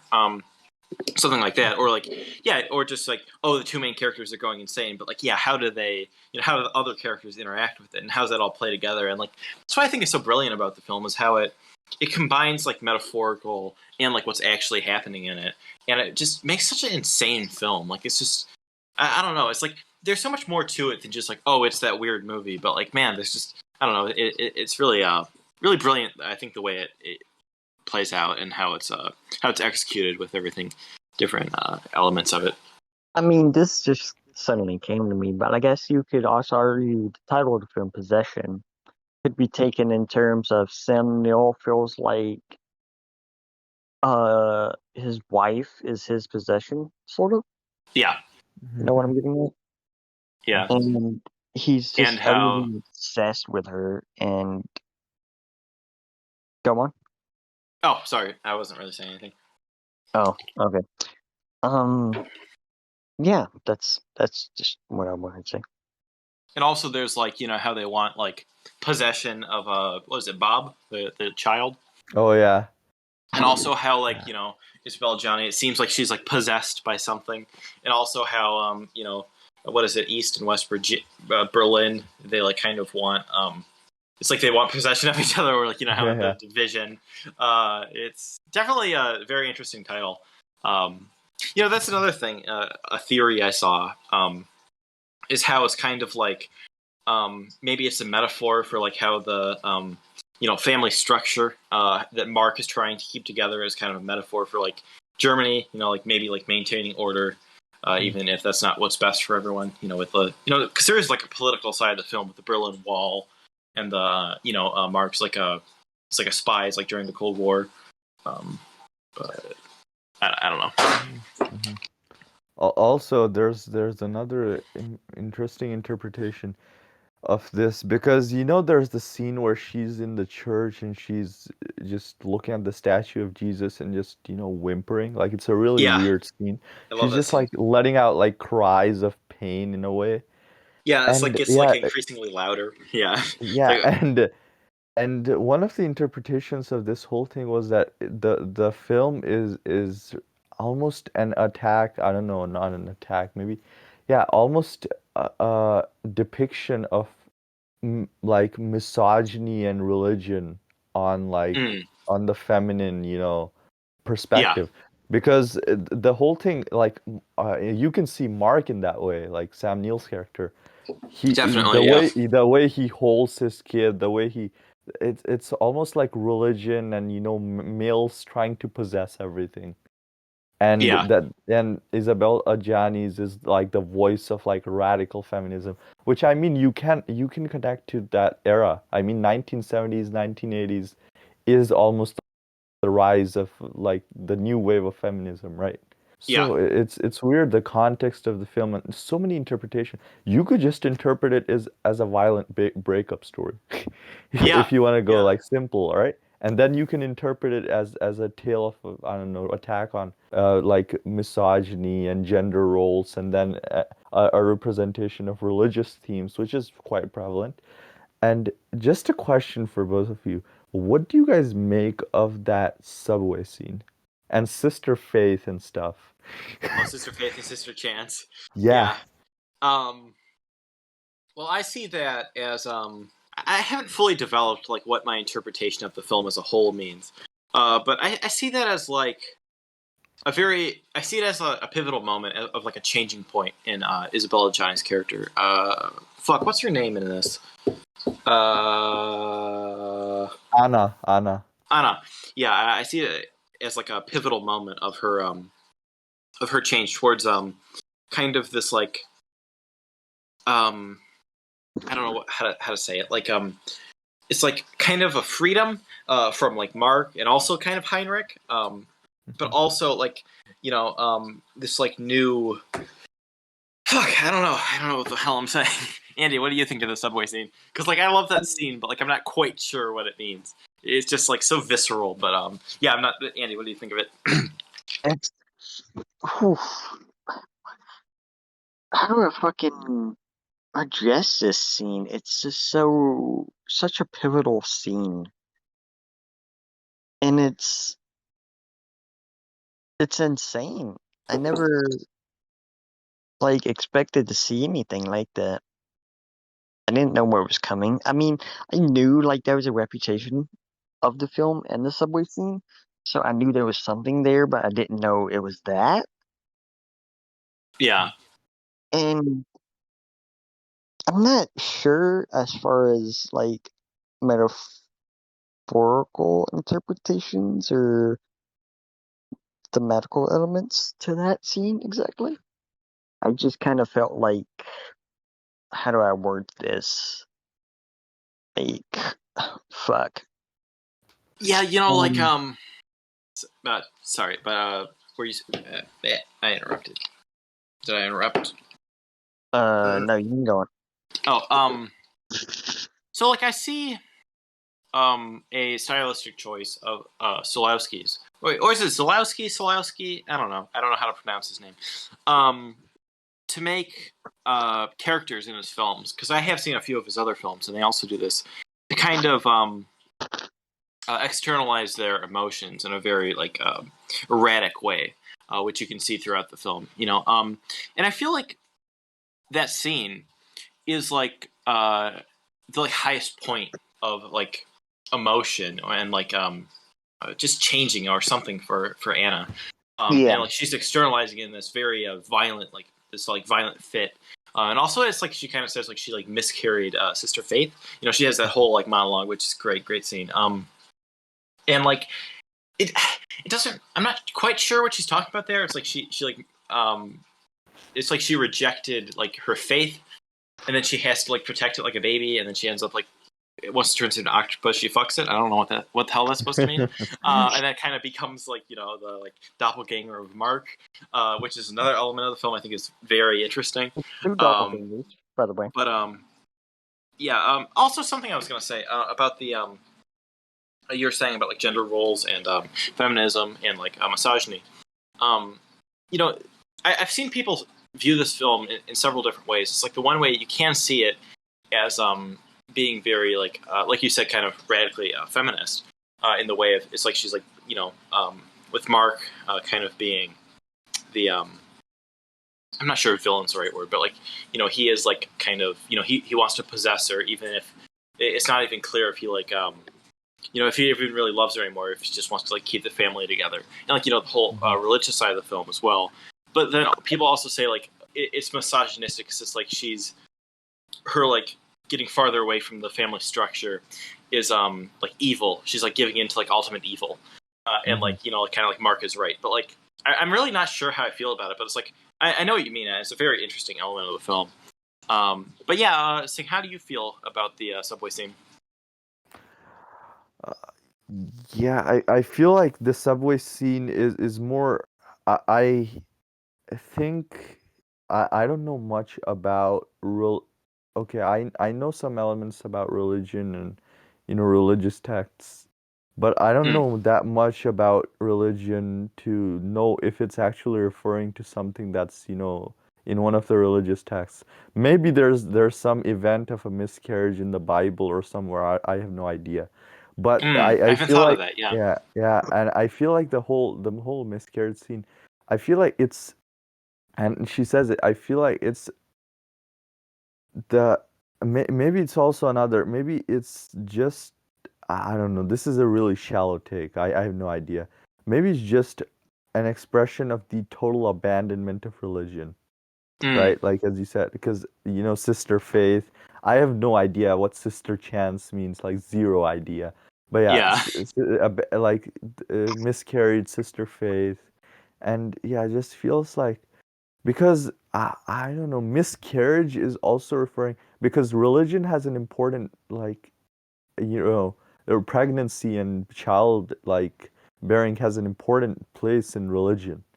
And Yeah. I feel like maybe that's somehow connected to the whole concept of, defying religion, or maybe it's just something else. I feel like it has, because that scene just happens after the church scene, which Yeah. makes it even more, somehow connected to religion. So it's just, yeah, that's what I feel like. And that scene is just insane. I remember reading about, and Zulawski said that they filmed it at 5 a.m. in the morning when the subway was closed, Oh and man. it was extremely cold in the subway. I mean, Cold. just It looks yeah. cold.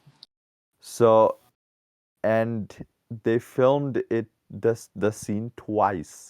She filmed it twice, Oh man. and that was really rough for her, apparently, and she was completely, worn out. And Sam Neill said that this is the most extreme film that he's ever done. And Yeah, at least I've seen from yeah, her. and Like, just think about this, okay? Sam Neill in the film doesn't even have to do extreme stuff. It's Ajani's character.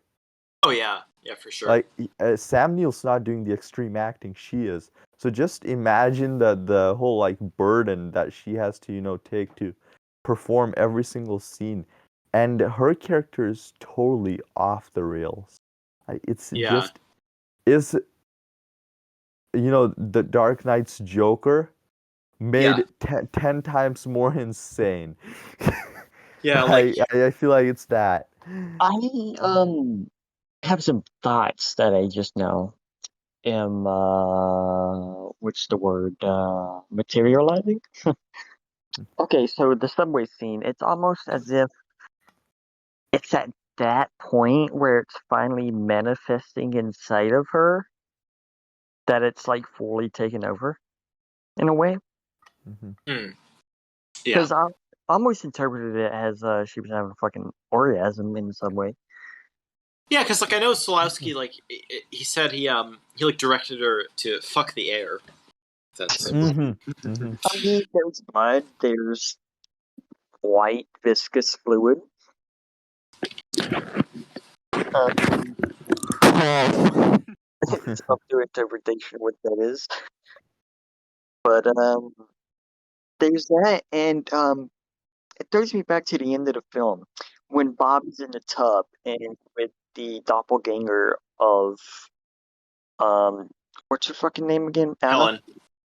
Or well, yeah, the Oh, doppelganger is Helen, but Anna. it's the Sorry. Anna's doppelganger, and he's telling her, "Don't open the door." Open But it. with Don't her, open it. it's almost as if like he's warning her not to let it in. And once she opens the door, she lets, like, I guess, evil in, Yeah. Mhm. metaphorically speaking. And that's why you like hear fucking sirens and everything going off. It's almost as if she gave birth. Yeah, Mhm. that is like also like people have said it's like it's like God. Yeah, Like that thing is like God. So like, oh, it's like the devil. It's like the ultimate evil, but it's like and then like the Antichrist. It's like it's like a part God, part devil. I'm not really sure. Yeah. Um, I mean, something I was gonna say about the. Sam Neill's Oh, character makes a reference almost. Sorry to interrupt, but oh yeah, no, that's yeah. I mean, there's a, oh yeah. Like, what if you saw God a second oh, ago and didn't yeah, even realize exactly, it? Something exactly, yeah, divine. yeah, Yeah, exactly. yeah. he says it to Heinrich. He, yeah, and Heinrich's like, okay, Anna's out of her mind. I mean, you can interpret it in two ways. You can interpret it as just Sam Neill mocking Heinrich because that's what he wants. He hates Yeah, Heinrich, right? So he's yeah, just mocking and making fun of his things. because Heinrich is a guy who's interested in God and dope and whatever, Yeah, and so yeah, maybe it's just weird because the film I feel like while making the film, like Zulawski was like, okay, let's see all the interpretations possible and let's hint at every single one of them and make nothing clear. How Right. many fucking interpretations can we fit in this bad boy right here? Yeah. Um, yeah. I think that's just a testament to how fucking insane this film is quality wise. There's so much to address and so many different ways you can interpret it. I don't think there's probably Zulawski's or the director's own idea of what this story But who knows what the hell is going means on in his mind? thematically. But I mean, I think any artist would agree that uh, a lot of their own art is up to interpretation. Yeah. Anyone who says like they have the meaning of what their art means is kind of a fucking idiot. Yeah. Like who says like this is the definitive answer? I mean that's fucking stupid. But something I was gonna say about the like you mentioned the church scene. And you kind of said like it's like a rejection of religion or faith in a way. You know how she says it's a she miscarried his faith. In that scene when she's standing under the Jesus statue and she's whimpering, I feel like it's kind of like that's like her like lowest moment or something, and she's like just like she's just like whimpering for help, and then she keeps whimpering louder, and it's like there's nothing there. It's like there's nothing to help her there. I don't know. I need to fucking buy this movie. Yeah. I Like I have it downloaded, so I just rewatch I like have it downloaded yeah. too. So I mean, technically I own it, but I want to own a fucking physical Yeah, copy. yeah. That feeling's just different. That Yeah. feeling's just different, yeah. That'd be so cool. I want to get the criterion for. I mean, it makes me so sad. This movie doesn't have any like criterion or any like public. I feel like this deserves a criterion, man. It I, deserves this something. shit is fire. Like this. Yeah. I I mean, don't if know. you can give criterion to like a bunch of other like modern films, like come on, you can give it to this. It's pretty I'm so cool. confused. Why is there a 2 disc and 1 disc version of this? Oh, on criterion, on where the Blu-ray, Oh, like, okay. I'm looking on Amazon. Fucking $70 for the Blu-ray. I got it for like 45 on eBay of possession. I mean, that's okay. Hold on. Found Mondo something. Vision, fucking shout out that Blu-ray. It's fucking epic. Heard there's like a shit. I'm almost out of vodka. Fuck. What the fuck? How did I drink all this in like a week? Ah, sorry. Um, do drugs, stay out of school, kids. Yes. I approve this message. Um, fuck. I don't know. I'm just saying. I need to find a fucking way to like physically own this fucking movie. Yeah, the modern Blu-ray I got of it is fucking great. I mean, it looks great. It's got some good bonus features. So was there more people want to say about Possession? I don't know. I feel like honestly, we could probably go on and fucking find more and more to talk about. It's kind of hard to just pin down one fucking interpretation of this thing. Yeah, that's what I love about it. There's just so much there. It's kind of like we talked about in the Shining episode. How there's so much in that. There's so much to that film that's hard to just like say. You can't just watch like an ending explain video and be like, "Oh, this is what this movie's about. Possession is about this." Mhm. Okay, there we have it. Which is just great. I think a lot of great art is complex like this. And a lot of my favorite films are like this, where I don't even fully understand it. But yeah. I want to point out, I did write, I just found these notes I took last time I watched it. And it was notes of stuff that I wanted to bring up in the last episode that I forgot to bring up. There's a line that Anna says to Heinrich when he goes to the apartment after he sees the creature and stuff. She's like, what is it? You're just like everyone. Everyone is the same like insects, like meat. I don't know. Something about that line. I really like that. Also, the score. I didn't bring that up last episode. The score is really interesting. It's like used sparingly, but it's really effective when it's there. Like there's a few scenes where the score is really like prominent in the scene. Kind of like when I think it's when Mark is looking at the drowned dog off the bridge. Yeah. Oh And you yeah. just hear that music. It's so great. I love that scene. And then the Yeah. guy starts talking to him. Yeah. And Yeah. that scene is just so weird. It's like, yeah, and Mark explains to him about his dog. I wanted to see what it was that had made him crawl under there.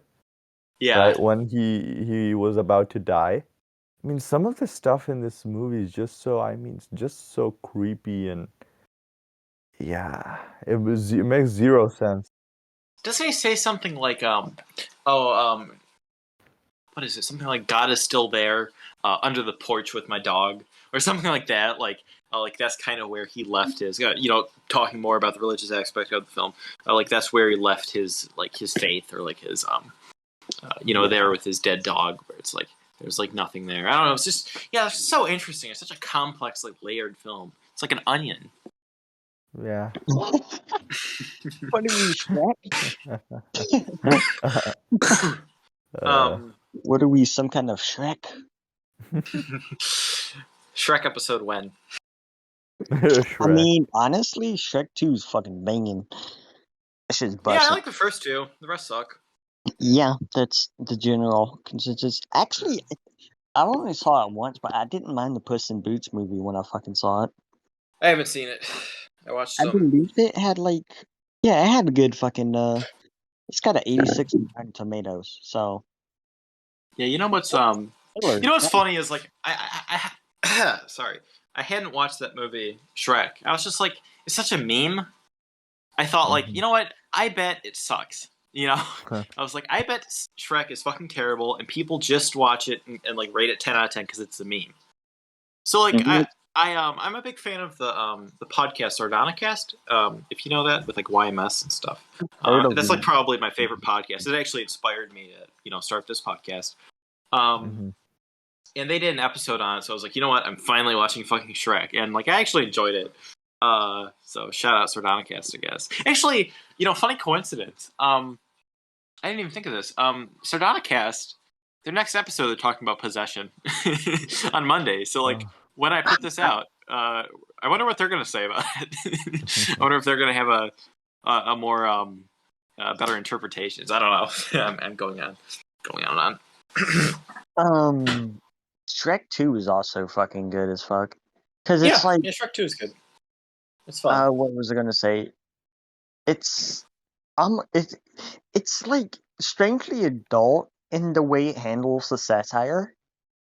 Yeah.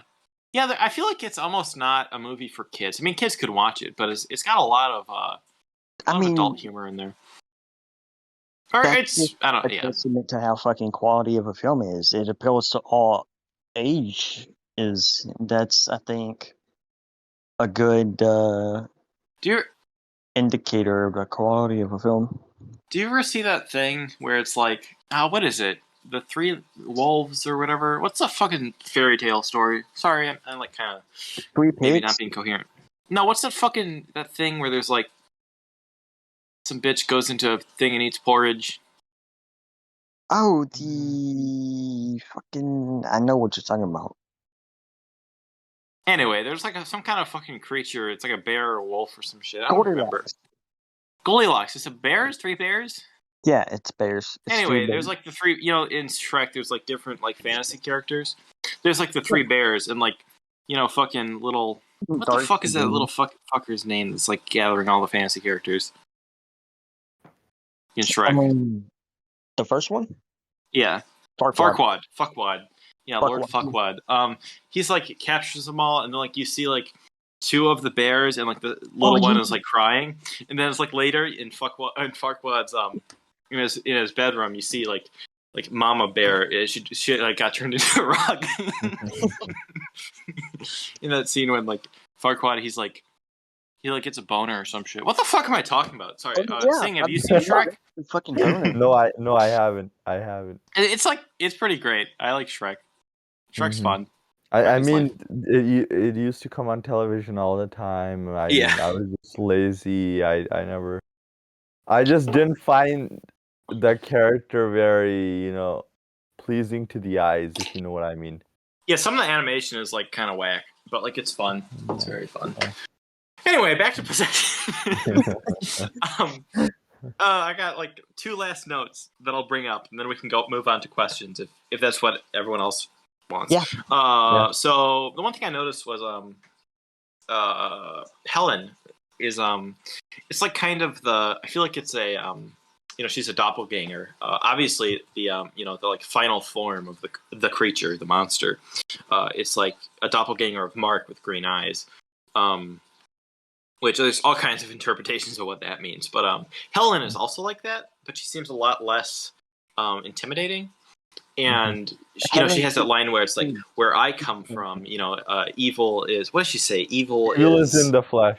Yeah, and she has that whole thing, and she says like, Mark kind of has this thing where it's like, I'm at war against women, and she's like, women don't have anything in common against anything in common except menstruation, and but it's almost like when she says where I come from, that line almost implies that she like isn't human, and like since she has green eyes, it's like the creature, it's like Mark's doppelganger, and like does that imply that like Helen was made in the same way the creature was? I don't know. That's just so interesting. Like her character, and like at the end when she's like she's on the one side of the door, and the doppelganger, Mark's doppelganger's on the other side. And, the lights are like flashing, and it's like, oh yeah. Oh, actually, there's like I just thought of something. I always think of things like this when we talk about this movie. There's like something separating them. That's it's like a door or a wall. Yeah. It's like kind of like the Berlin Wall. Oh. That's interesting. Maybe okay, not maybe. Helen is just what the octopus is. What the octopus is for Anna, right? She's the same for Mark. Yeah. Right. I mean, of course, much better looking though. So. I mean, there's 2 doppelgangers in the film. I think there's definitely something there. I'm just I haven't connected the 2 yet. The one thing the way I feel about the doppelgangers, that it's a theory I really like, or interpretation I really like, is how they're both Mark and Anna, they form new relationships, but they're still the same. They're the same people. It's gonna like end the same. It's like they form new relationships with different people, but it's they're still it's like they're the same people. They're doppelgangers. So it's like that relationship will also end horribly, I guess. Like I don't know. That's just that's one way to look at it. Such an actually underappreciated element that I think isn't mentioned enough. The fact that there's a certain point in the film where both what's his name? Main character, Seminola's character. Mark and Heinrich. They're like on the they're allies. Because they both realize something's up with Anna. I'm like, I feel like there's a lot of movies that would just keep them arch enemies the entire fucking time. Yeah. I love their interactions together. I love when Mark and Heinrich are in the same scene. It's like they're like they obviously Mark doesn't like Heinrich, and but it's also like Heinrich's being kind of like flirty with Mark. I don't know. I love those scenes. And when he kills him, that whole scene when Mark's like he's kind of taunting Heinrich in the bathroom, then he like just fucking smashes his head in with the thing and like drowns him in the toilet. That whole scene is great. It's just so many great scenes in this. Yeah. Also, when they're the first time that he meets Heinrich, and Heinrich like kung fu's him like. I fucking love. Yeah, he just beats the shit out of him. Like kung fu, like that's so good. Yeah. Oh man. Yeah. There are some funny moments in this. Like I brought up last episode when I talked about it. Like the scene when they're in the like cafe, and Mark gets like really mad and starts chasing Anna, and then it's like all the staff like comes out and dogpiles him. Yeah, that is. I just find that really funny. He's like destroying all the tables and chairs at this time. Yeah, like, what's wrong with you, bro? Yeah. I feel like there is like a dark comedy element, even though it's like still very disturbing. I feel like every scene is like very, very dark, but like there are like bits of dark comedy in it.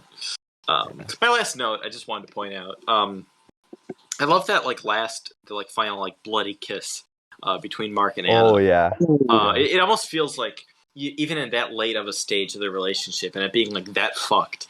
With them like laying there dead with like cops coming up and everything and the doppelgangers. It's like they're still trying to hold it together and like hold on to each other.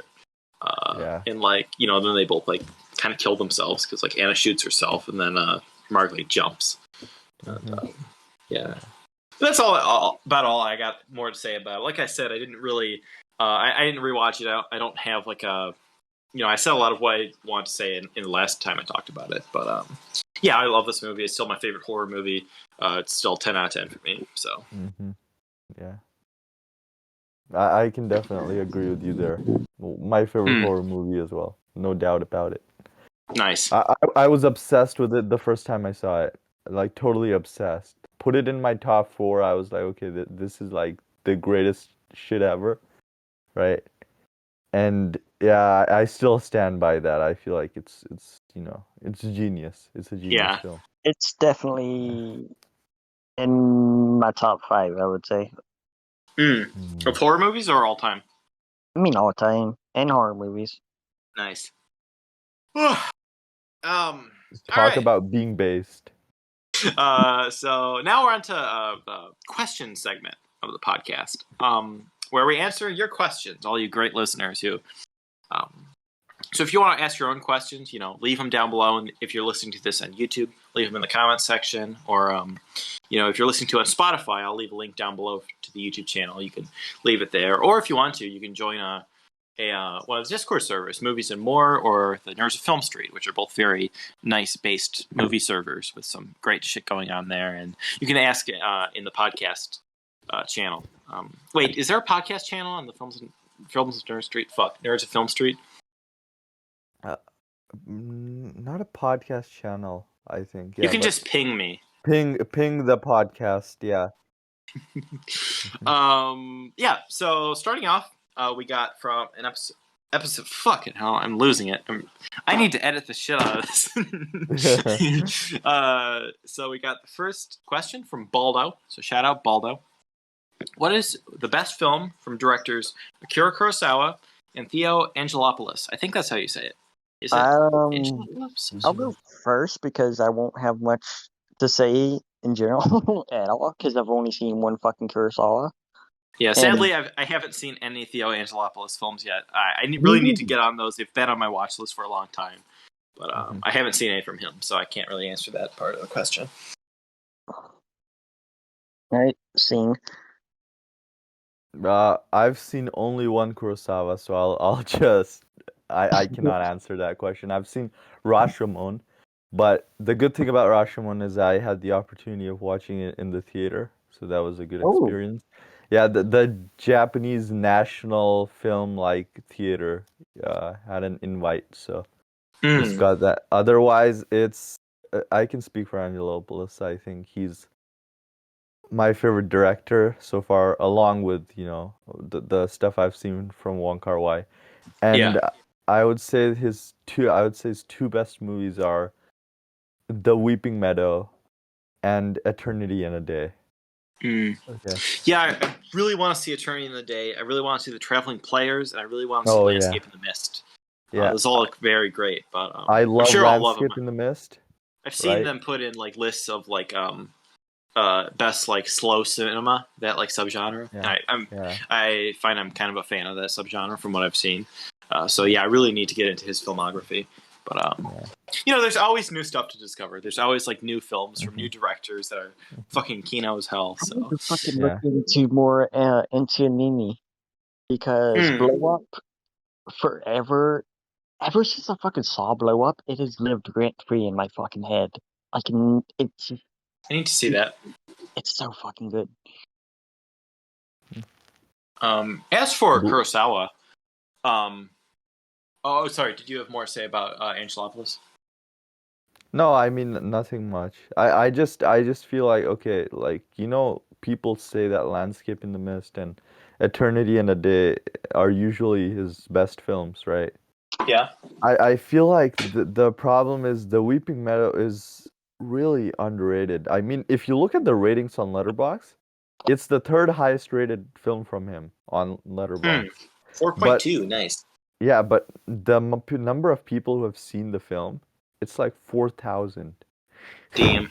So I just feel like, yeah, like that movie needs more recognition because I don't feel like it's much below Eternity and a Day. And for me personally, it's much better than Landscape in the Mist. So Interesting. yeah, I'll and have to even yeah, watch it. Mozart from our server, he also said that he actually, I think if you ask him, he likes the Weeping Meadow more than Eternity in a Day. So yeah, it's just a very also the thing about him like his slow films is it's not really it doesn't really, bore ever, to be honest, in my opinion. Because of the way he uses these characters and their emotions and the way he also uses music. So yeah, just the use of music in his films is awesome. You should definitely check him out.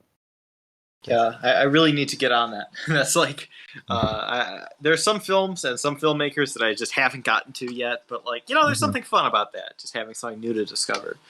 As for Kurosawa, I would say my favorite from him is he's got some great films. I've only seen a few. I've only seen like 3 or 4, but I definitely say High and Low.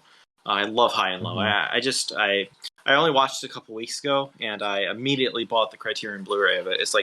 It's honestly probably the best crime film I've seen. It has like a fully, crime and police type of thing. I mean, there's other films where it's technically a crime film, like say Taxi Driver or something, but like, it's like a fully like a crime and like police procedural. Can't talk. Police procedural film. I said that wrong, but that type of thing. It's by far the best that I've seen. It's just fucking amazing. I really want to revisit it, even though I've only seen it a couple weeks ago for the first time. But yeah, I loved. Also, Seven Samurai is great, and Yojimbo is also really good, which we talked about on the podcast on an earlier episode. Yojimbo in Paris, Texas. Check it out. Yeah, boy. When you're high as fuck. I gotta watch Kurosawa, man. I gotta watch. I live in Japan and I haven't seen most of his films. It's a travesty.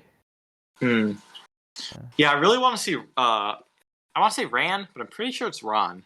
Yeah, I really want to see that. I want to see that. I want to see Rashomon. I want to see Dreams because what Dreams? Yeah, that looks great. That looks really good, actually. Yeah. Oh, Akira. That's another one. That's such an amazing film. Oh, I never finished Akira. I started it, never finished it. I don't know why. Yeah, Akira. I guess I was tired that night and just fucking fell asleep. Such a sad film, but like it's amazing. Is that all we got to answer that question, or is there more? I think we answered it pretty well, right? Yeah. Next question. All right. Let me just take a shot of vodka real quick. Oh, that burns. Right. Yeah. From Van. So shout out Van. Always giving them Kino questions. Who would you most like to vanish? People who don't like Possession. Yes. And people who like the Vanishing remake more than the original. Also, people who put water on cereal, unless they're poor and can't afford water. What the fuck? Oh my god. Yeah. Who would you like to vanish? Me, myself, and I. I'm just kidding. Same. Who would I like to vanish? Who would I benefit from vanishing? People who think they're superior because they watch art house movies. Yes. And people who think they're kinophiles because they watched The Dark Knight and all of Nolan and QT. Yeah.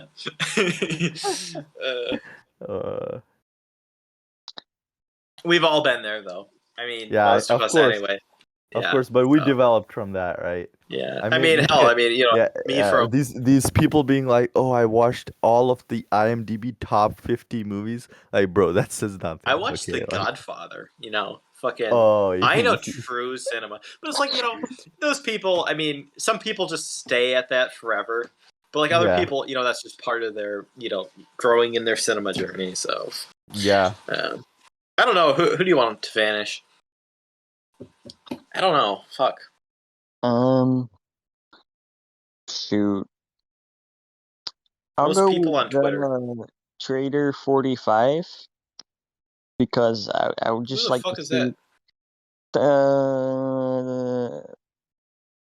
Mr. Cheeto. You don't like Mr. Cheeto, the fucking tiger thing? No, not that guy.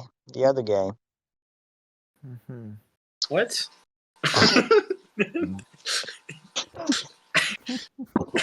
Anyway, also another question from Van. If you could possess one person for a day, who would you choose? Really nice, using the word vanish and possess for this episode. Very, very Oh, based of Van. We need to get creative. Van on the podcast. Van on the podcast would rack up some high numbers. Mhm. Anyway, who would you possess? That's kind of a hard one. Who would I possess? What the fuck? Andrew Callahan, because he has a based YouTube channel. Andrew Callahan. Why does that name sound fucking familiar? Channel 5. Oh, wait, yeah. Podcast No Breaks. Oh. That guy. I don't know. Who would you possess? Ted Bundy. Nice. What? But he's like dead. Oh, I mean, I thought we could. Oh, like possess from. It doesn't matter if we can go to the past. Oh, we like can be any anyone? We can possess anyone Yeah. at any time? Nice. From the past. Yeah, I think that's what the question is, right? Kubrick. Stalin. Tarkovsky. Yeah, fuck yeah. Hmm. Just see what it's like to be a real one. What's like a good, someone from 1,000 years ago? Plato. Yeah. Socrates? Aristotle. Yeah. I Socrates. said that wrong. Thomas Aquinas. I mean, yeah. Maybe any world leader, just to see what it's like, what a day in life is like. Caesar. Mansa Putin. Musa, richest man of all time. Being Genghis Khan. John Malkovich, just because I like them at movie. John Malkovich. Sam Rockwell. Okay, got another question from Cordal Kajil. I always say that wrong. Cordial Cudgel. If you could resurrect one dead director to make a movie today with a large budget and full access to modern technology, who would it be? Hubo, because he only made one Kino movie. That's the second best, my second favorite movie, and then he killed himself. I That's right. would go with Kubrick to. He might have to live in misery though. I'm going with sad. Kubrick and Napoleon. As in Kubrick in his Napoleon movie. I want to see his Holocaust movie. I think gotta make a movie about the Holocaust. What? I don't know. What about someone like Fritz Lang? Someone who is made very groundbreaking films back then. I wonder what they do with today's technology. Let's throw it back to fucking Hitchcock. I'd like to see a modern Hitchcock film. That would be very interesting. Yeah, Hitchcock would. How about D.W. Griffith? You can just make it something extremely racist and get canceled. I mean, I'd love that though. I'd love that. I'd watch Making it. something, yeah, we'll watch it with all the homies. Stream on server. We don't care if we get canceled. We want to watch. I still need to see Birth of a Nation. I mean, I know its reputation. I know it's not, some of the stuff in there, but I really want to see it. I know it's a giant, huge piece of film history. So, who else? Tarkovsky, obviously. I mean, I think The Sacrifice is a great send-off film. Obviously with the end quote and stuff, and just how it's it's kind of the end of his because he died of cancer, didn't he? Yeah. After that, I'd love to see what Tarkovsky would make. Just because he's such a fucking he's made such masterpieces. Yeah. Anything else that he would make, I'd watch, and like especially today, that would be interesting. Buster Keaton and Fellini. Oh, Fellini, yeah. What about Shinya Tsukamoto? Wait, he's dead? I think so. I mean, is he alive? Wait, what? Tsukamoto's dead? Hold up. I don't know. Wait, he's alive. I'm sure. Okay, he's alive. What? Didn't he I just don't make know. He just Wait. made a film like 2 years ago. What are you the fuck are you really? talking about? Bro, what? Wait. Yeah, his last film, Killing, came out in 2018. Oh, what the hell? Bruh. I have lost touch with reality. But yeah, I would also love to see, bring him back from the dead and see what happens. the Iron Man. Oh, I fucking love Tetsuo the Iron Man. Oh man. Make that with higher budget. No, fuck no. It's perfect with the budget it has. The way that film was made, with is true. The way he utilizes stop motion, is so I fucking love that film. I mean, just like on a technical level, that film was like amazing. I love the effects, man. We need to do a Tetsuo episode. I want to talk about the sequels too. I haven't seen them, and I heard they get really bad. Sorry, am I being over animated? Over animated? Over animated? Overly animated? Sorry. Are you doing a fucking cartoon right now, sir? I would do like Kurosawa or like anyone who would make like an epic. Someone who just to like see what they would make today. Like someone who would make like an epic film, something like that. I think Tarkovsky with a modern day budget would be amazing. Yeah. Also, like someone like Edward Yang, just because like he made so many great films, and like I would just love to see what else he would make. But like, who would be like someone like that was like restricted by their time? Their time with like the effects and like what they had to use. That's why I thought of Fritz Lang, because like I watched that film M, and like the stuff that achieved, being from like what was it, the 30s? Like fuck, maybe it was even earlier. Was that from the 20s? When was M from? Anything 1931, right? From yeah. It's like 1950. Like imagine if like Fritz Lang came now. He came. Imagine if he like was now and like he did something that's revolutionary for right now. Because like I don't know, you never know. He'd probably be hated on because fucking he'd be extremely racist. The internet. I'm just saying, like, if any of these fucking directors were like alive and making films right now, or like being up and like if they were making their first fucking movies, the internet would be like fucking split, shitting on them. Yeah. A lot of great films were like booed. Like Taxi Driver was booed at Cannes, and like fucking like The Shining was like, oh, it's like kind of bad when it came out. So like the Thing was a fucking bomb. The Thing bombed, like straight up. That's the one I don't get, because like I don't see what's like bad about that film. Like what's it? It's not like there's something that's like, oh, the deep message of it wasn't found till years later. It's like that's like a great film. I don't see why people would like hate it when it came out or like didn't like it. I think it was just like I don't think it was critically bombed. I think it was like audiences. Fucking normies. Didn't know it existed. It didn't really become a classic until like maybe the late 80s. I don't know. You haven't truly seen The Thing until you've seen it on a big screen. Fuck, just saying. I wish I could. It's so great on a theater screen. Chef's kiss. All right, should we get on to the next question, or should we? Sure. All right, from Ishu. So shout out Ishu. Which movie character's love interest would you like to play? What? So I get to be the love Isabella Johnny's fucking octopus.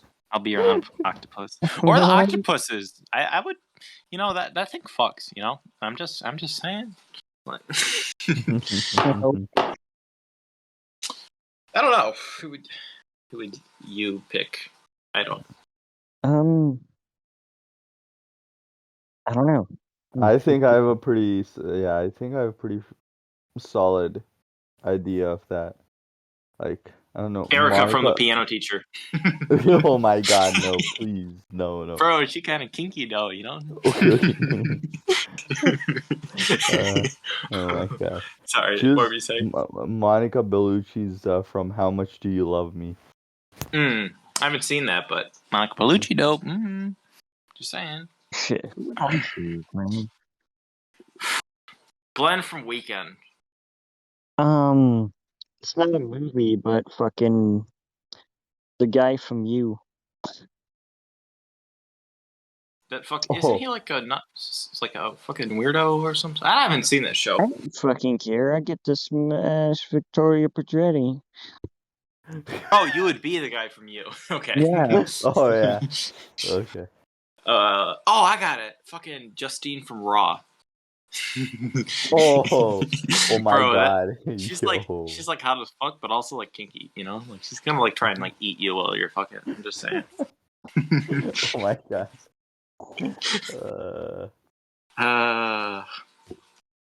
This was a dangerous question to ask at 2 a.m. Is it two? Fuck! It's 2:30. What the hell? Oh. Anyone got anything else? That was Tony the last Long question, from right? Happy Together. I'm just saying, like, bro's Oh. kind of hot. Hey, fucking, all the like people that Tony Long smashed in 2046, because like Tony Long with that mustache. Oh my God, yeah. Just saying. Yeah. No doubt about that. How about like Joe from Nymphomaniac? She seems like fun. Okay. I don't think I have any more. How about like every character from the Rules of Attraction? I love that movie. Alright. I think I'm like nearing my alcohol limit. We got one more question. Unless anyone has any other answers for that. No, I think we're done, right? Alright, one more from W.A. Mozart. Shout out Mozart. You already got a shout out earlier. Why is this podcast so based? Ooh. There's the real question. Because we're ballsy. We don't take no shit from no one. like Arnold said. Arnold. I don't know. We're just Sigmas, you know. This is our. We're packing Schmeat and we're ready to skate. You know what I mean? Wait, isn't Schmeat like small penis? What? It's like she meat, isn't it? No, Schmeat. I don't know about that, bro. I don't know about that. Wait, am I retarded or is it seriously? I've never heard that before. Schmeat? No, like I've never Schmeat. heard meat be used as she meat. Oh wait, giga penis. Okay. No wait, a below average penis, with one exception. If the Schmeat is attached to a nullski, it refers to the penis so huge it changes the atmospheric pressure of any Romasan. What the fuck? Right. A small yet not tiny penis, usually 3 inches or less, not to be confused with Schmet. What the Okay, what? Schmet. Okay. All right. I don't know. Why is it based? Oh, hey. Singh. What's the most based horror movie? That was another question we got the other day, and like we didn't get clear. Or that was another question we answered earlier on the podcast on a different episode. What would your answer for that be? What's the most based horror movie? I mean, I think we've answered that, right? Possession. I don't think there's any. Martyrs is based. Just saying. Oh! Of course. Yeah. Yeah. So that's about it for this episode. Oh, I just realized something. We didn't figure out what we're going to talk about next week.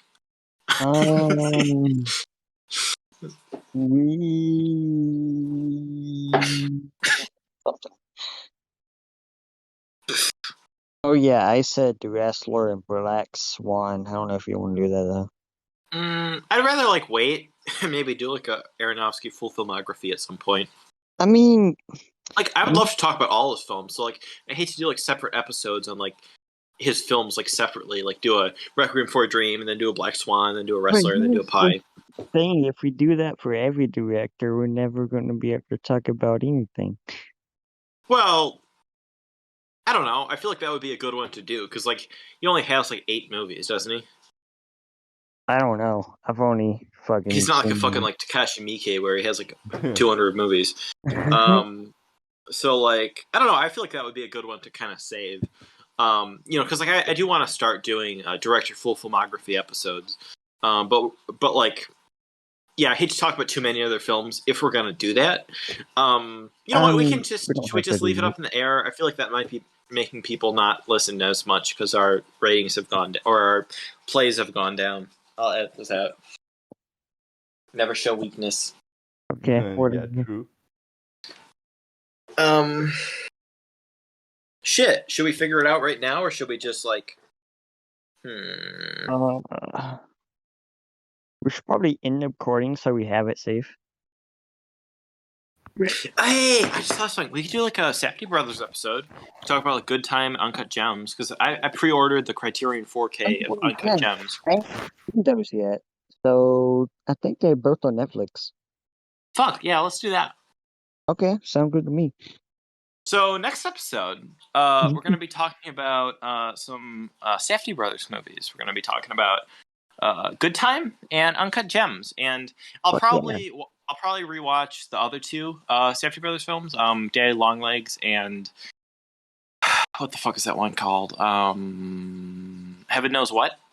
Just for the sake of it, just to kind of get those in. But yeah, Good Time and Uncut Gems. Uncut Gems coming out on 4K Criterion like in a couple days, so that's cool. I pre-ordered it. So anyway, that's it for the episode. That was great. Yeah, thanks Singh for coming on. That really made the episode cool. And it was great. Yeah, really. I think we got some really good discussion. We've been talking for over 2 hours. Definitely one of the better episodes. Yeah, fuck yeah. A pleasure. Yeah, so if you'd ever like to come on for any other movies, if we ever talk about like another one of your favorites, or if you just want to come on, Theo Angelopoulos films. Yeah, Theo Angelopoulos full filmography episode when. Just waiting for you all to watch it. No? Fuck yeah. But yeah, that's about it. See you next week. All right, now someone say something funny.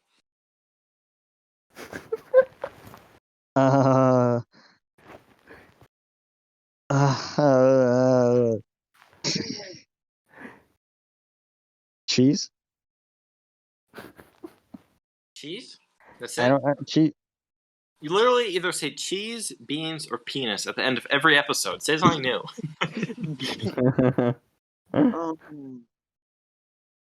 Fucking Keep it 55th Street. Yeah, keep it 55th Street, Custer.